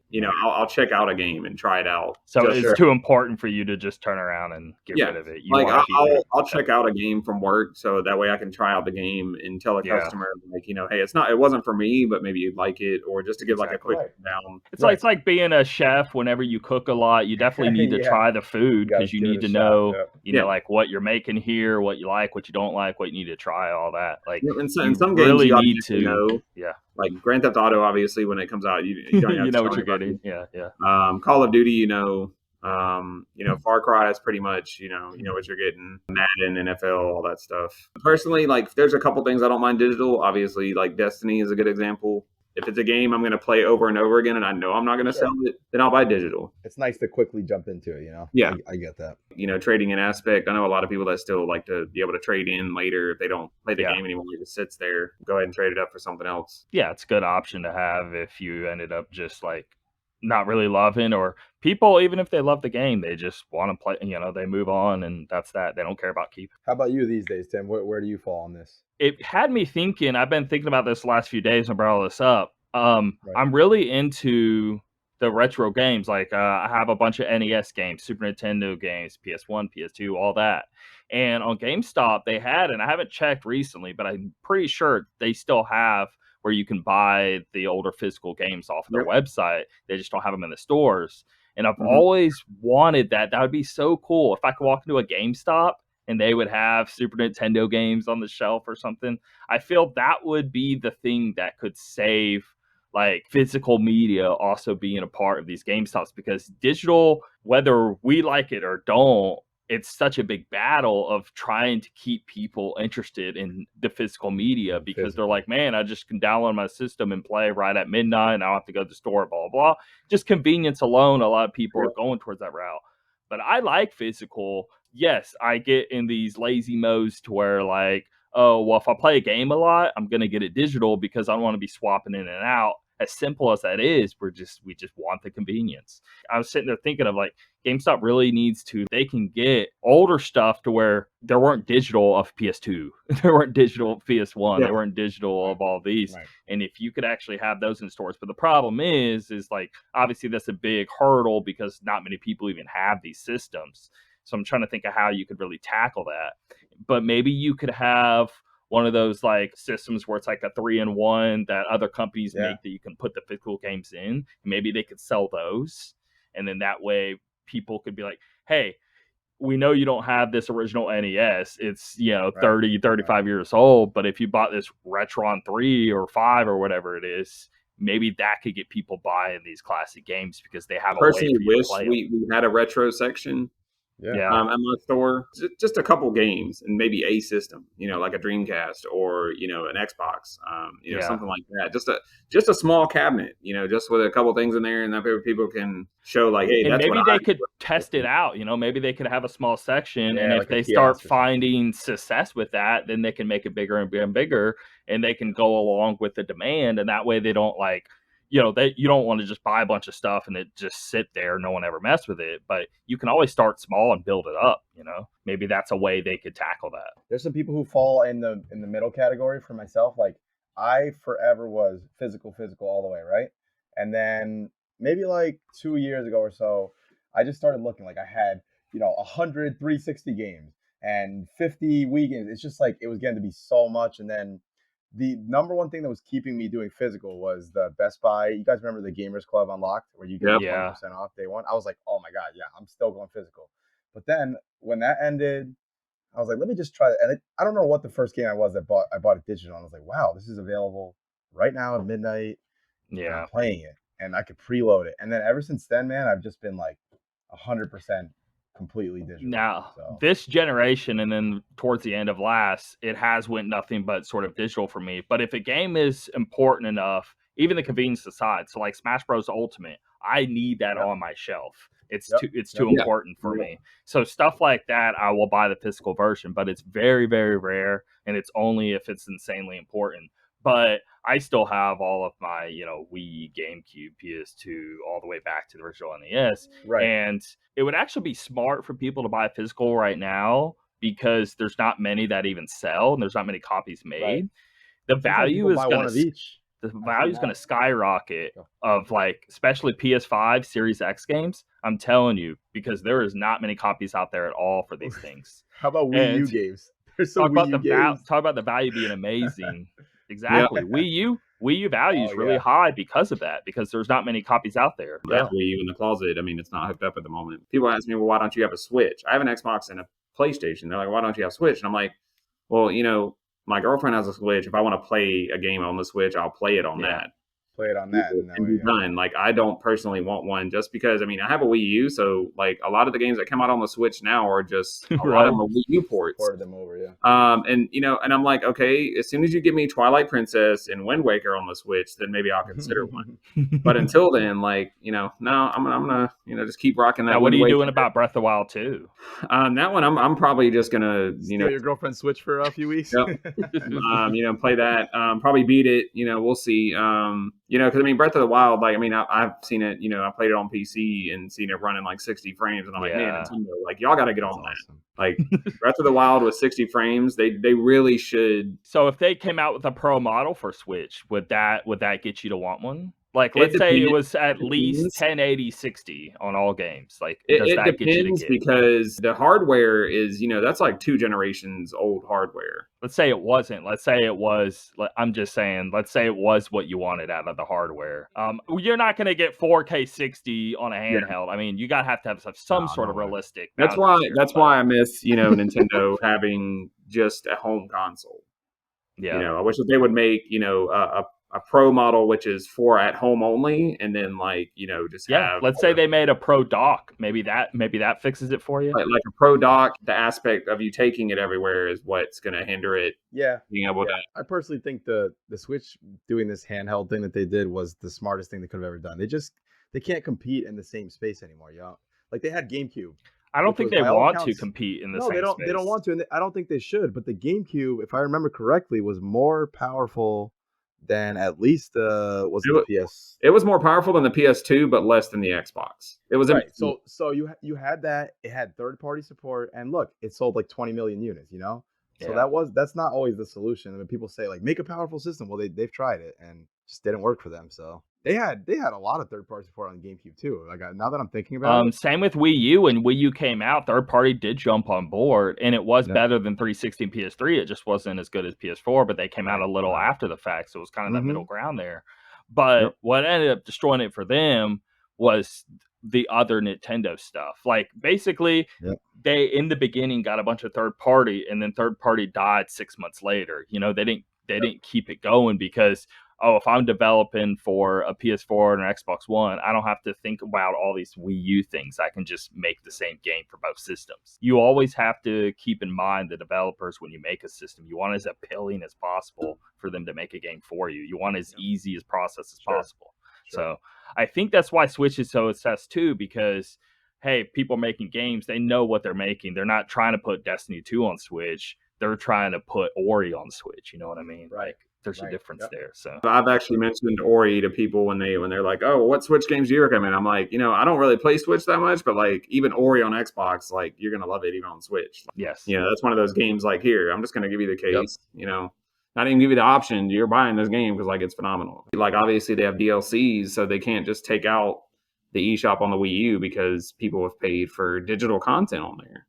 So it's like, they don't want to pull like what Sony tried to do a couple months ago. Oh, we're going to pull those stores. And then, a day later, everybody was ripping into them. How dare you? People still play this system. You can't go to a store and buy a physical copy of Wind Waker anymore for Wii U. And if you find a copy, it's like $40-$50 when you can buy it digital for $20 on the eShop. Now, you being in a GameStop store, do you, let's say the traffic coming in, are they buying the accessories and stuff like the toys and the shirts and stuff like that? Or do people still mainly buy games? Is it a good mix of the two? I'm curious about that. My customer base is a very good mix. I love my customer base in my store. They're very relaxed. I don't have any that come in and it's just, there's some stores, regardless of what store it is, Walmart, a shoe store, whatever, have that one customer that, always comes in and wants free stuff or always wants to return something and get full money back. Now, at my store, like we're so like hands-on because we're not as busy as like a giant store. Yeah, I see. Whenever they buy stuff, for the most part, they're not bringing it back because we got them everything they needed right off the bat. We have a bunch of people. We have a few customers that I have their number. They have my number. Yep. Okay. Cool. They'll ask me, hey Josh, is this available for pre-order yet? Because I'm, Pops especially. Pops are huge now. Okay. And as soon as I mention to people that don't even know that you can pre-order Pops like in store, they're like, wait, what? And I'm like, yeah. I was like, I have a huge Pop group that. They want to make sure that when the Pops come in that they're not damaged, tossed around the room. And they'll know when I get the Pops in, I'll call and be like, no, this box is janked. You're not going to want this one. Let me send out an email to try to get you a replacement because you're just not going to be happy with it. And they're perfectly cool. Just let me know when it comes in. And a few of them, like 2 of my Destiny Pops I have helped me find, like I have Atheon that I was able to find for a really good deal. The Gold Osiris, which now he's like $150 or more. I was able to get him on a good deal because some of them have Pops. They're like, we know you're not going to resell it, so we'll sell it to you because we know you're going to keep it. You know what I mean? Like they know I'm just going to keep it. I'm not going to take it out of the box. It's more. And then the Gold Osiris, one of my regulars, he brought it to me in the plastic case. Like, well, here it is. And I was like, oh man, like because the Gold Osiris on eBay now. I don't know what the price is now, but at the time it was like $150.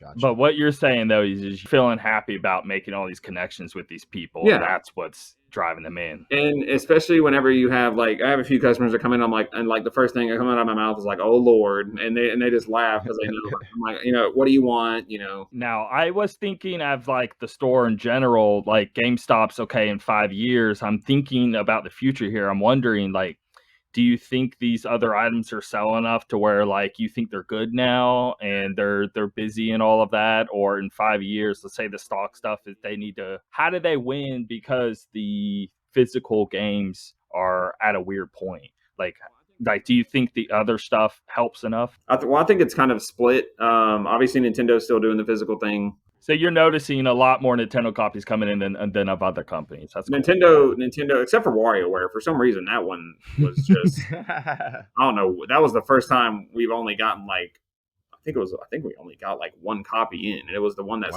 pre-ordered. And I was like, what? Like, this is a Nintendo usually sends us like 10, 20, 30 copies, you know, and it was just one. I was like, gasp. But like, I see, you know, with Nintendo still being strong, physical, you know, handheld, being able to carry the game around with you, because some people don't have Wi-Fi, and the Switch is perfect if you don't have Wi-Fi. Physical with handheld do kind of go pretty hand in hand, I feel. Yeah, especially when most of the time when people buy a Switch, we always tell them, you know, get a case.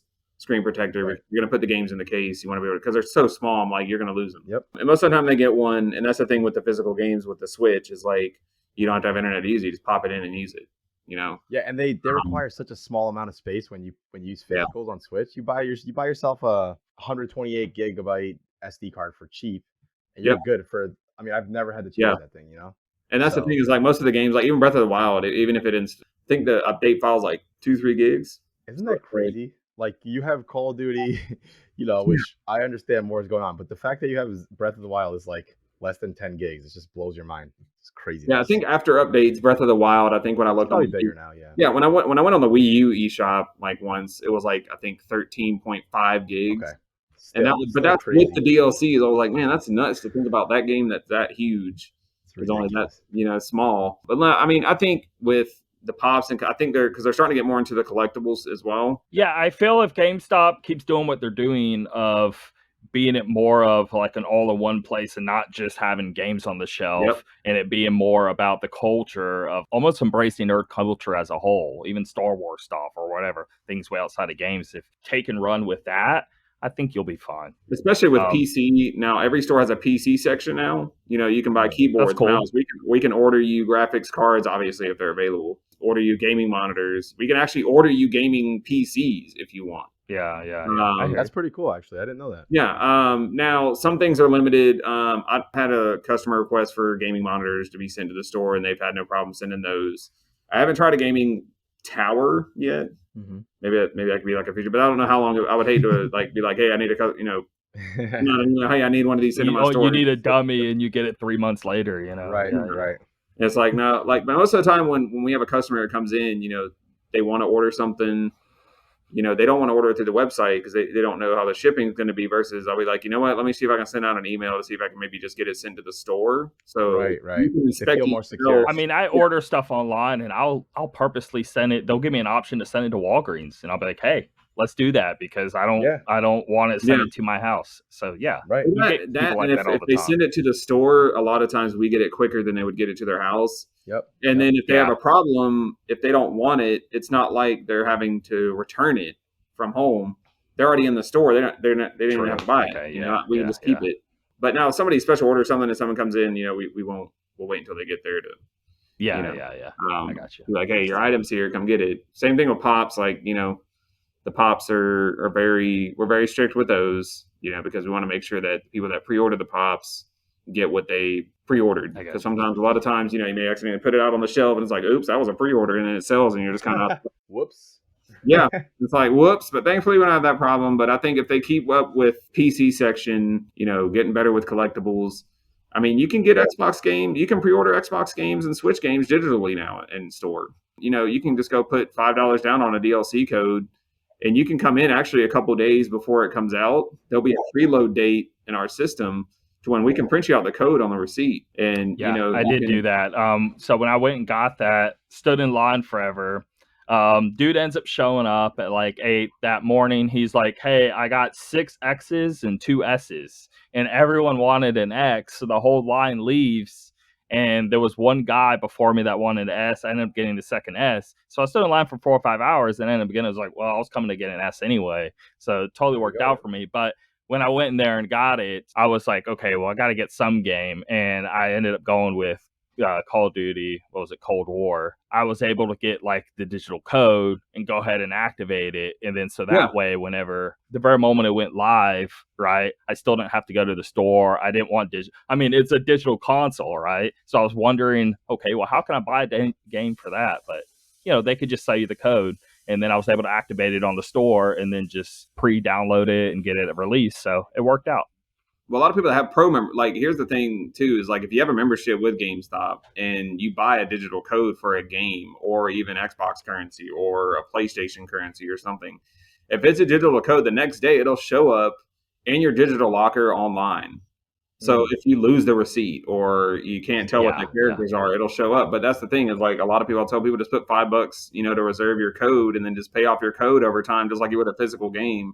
And you can just come in a couple of days before and get the code, put it in your system, and it's just like you just bought it digitally, but you're getting the points in the store. Like a lot of people like getting their points, and that's the thing that not many, like, okay, you go on a normal website, you can't normally just, oh, I want to throw $10 now, I want to throw $20 later. You being able to slowly pay something off, people want to do that still. Yeah. I got $10 in my wallet burning a hole right now. Let me put it towards something while I got it. I'm that way with like collector's editions. Like if you want like the Witch Queen is a good example. Destiny, the Witch Queen, you guys know, was just announced a couple weeks ago. They had the physical like edition on Bungie that has the digital code included. It was like $250. Hey, no way I'm going to drop $250 like that on something. Now, if I was able to order that in a store and pay it off over time, I would feel more comfortable. Yeah, it's definitely different. And I was like, I love you, Bungie, but I can't just drop $250 on y'all. I'll just wait and try to, you know, and just buy it on the Xbox store later and stuff like that. But a lot of people, you know, some people are very limited with their money, with their funds.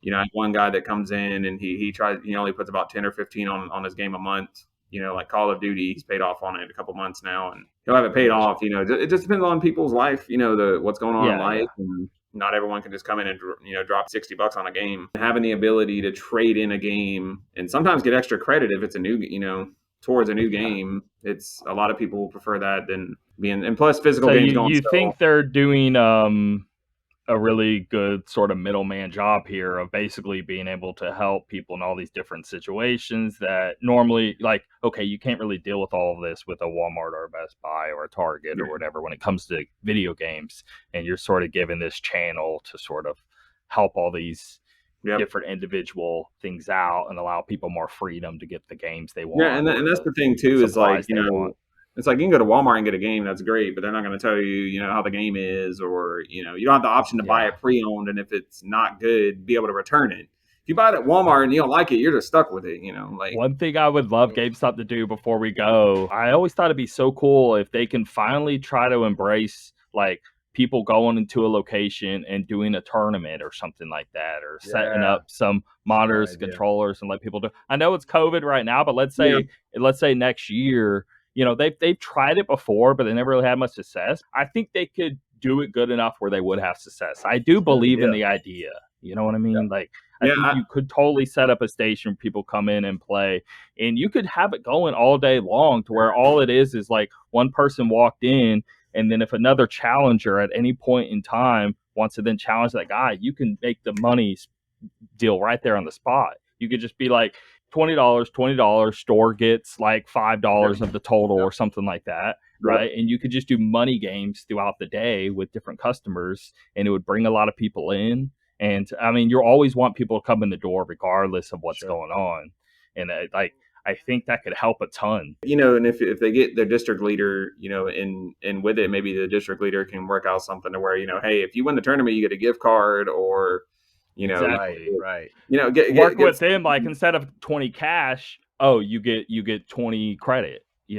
I'll take just 20. Bump it up a little bit, 30 Oh, credit, and you it goes do back into the store. You do as much as you want. You're putting the money down initially, right? The other Right, player's right. putting their money down initially, so it all you don't even have to worry about that side because you'd be like, oh, I'm gonna bet you $30 how to beat you. Right, You both throw 30 down. The winner gets 60 store credit.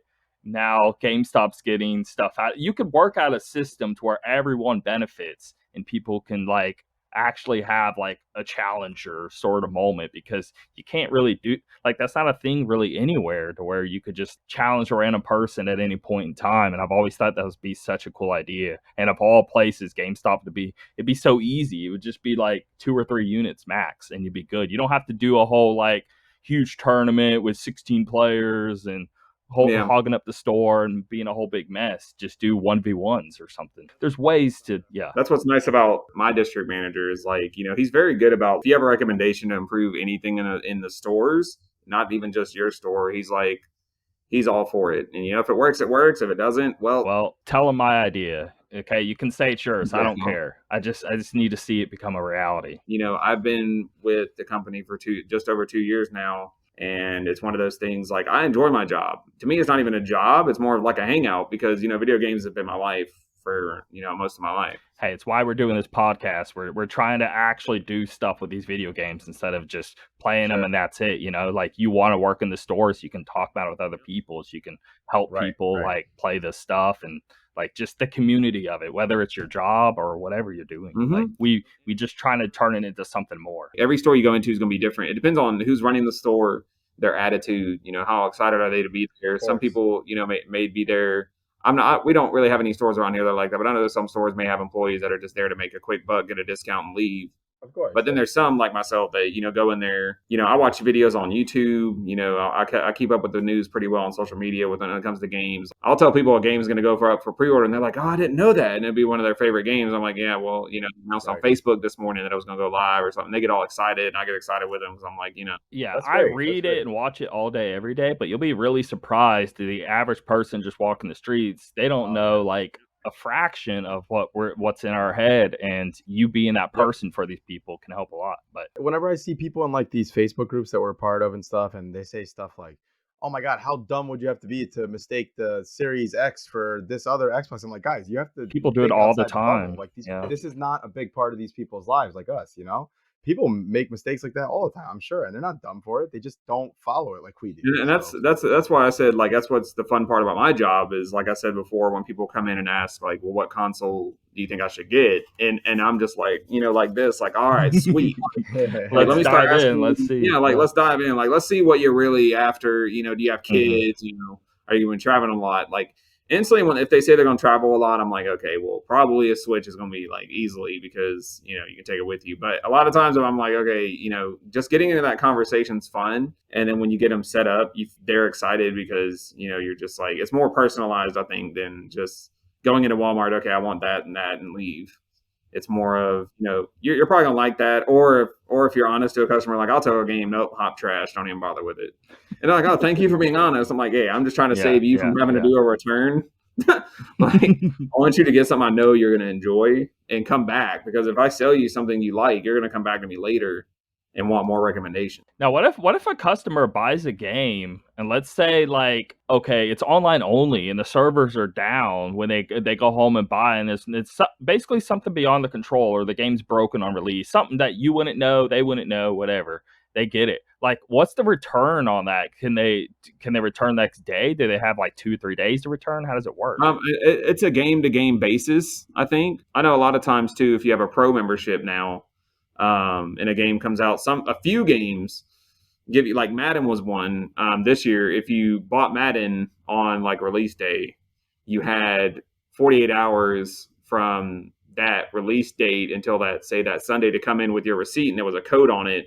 And you would get the full credit back for that game if you didn't like it. Okay, so y'all are open game to game because yourself as a company could easily just see what's going on, and if this is a valid thing that's happening. Okay, if the game's just not good in general, like they just know, like Cyberpunk was a very good. That example is 100% just it was sloppy. They're not just making up some stuff, and there's some validity to what they're trying to do, and you can work with them. Yeah, I got the game when it came out. 5 minutes. I was driving and just fell through the map, and I haven't played it since it came out.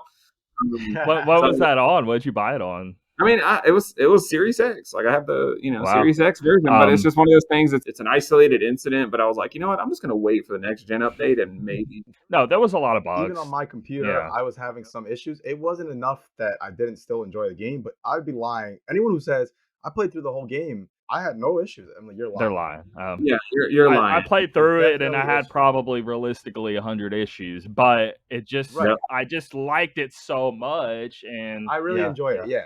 A lot of them were small things, a lot of them were bigger things. Like every time I played, I have this thing where, let's say Tim calls me, "Hey Rudy, what's going on?" I'm like, and then my character starts speaking back, and then Josh calls me, and then they're both talking. That happened to me frequently. I was like, "What the hell's going on here? I don't know what these people are saying." So that was a pain. But I did like the game. But we're really good at telling people though, you need an Xbox Live to play this, or you need internet to play this.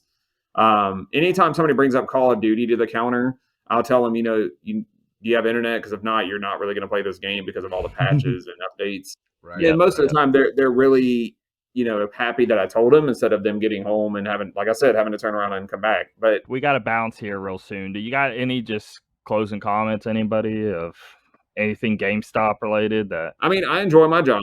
Obviously, I've been with the company 2 years. I haven't had any bad experiences really hinder like my job. I mean, I'm taken care of pretty well by my district leader, my store leader, like communications there. That's great. Did you personally notice any difference whenever all of the stock market stuff happened? Did anything was the store able to do more things than it wasn't able to prior? Did you notice any difference with that on a store level? Not really. I just had a lot of people come in and ask, "Hey, did you have some stock?" And I'm like, I didn't have any. They think me working there automatically was giving stock, and I was like, no. I mean, if I was on normal, just every day in the store, it's the same sort of deal. Okay.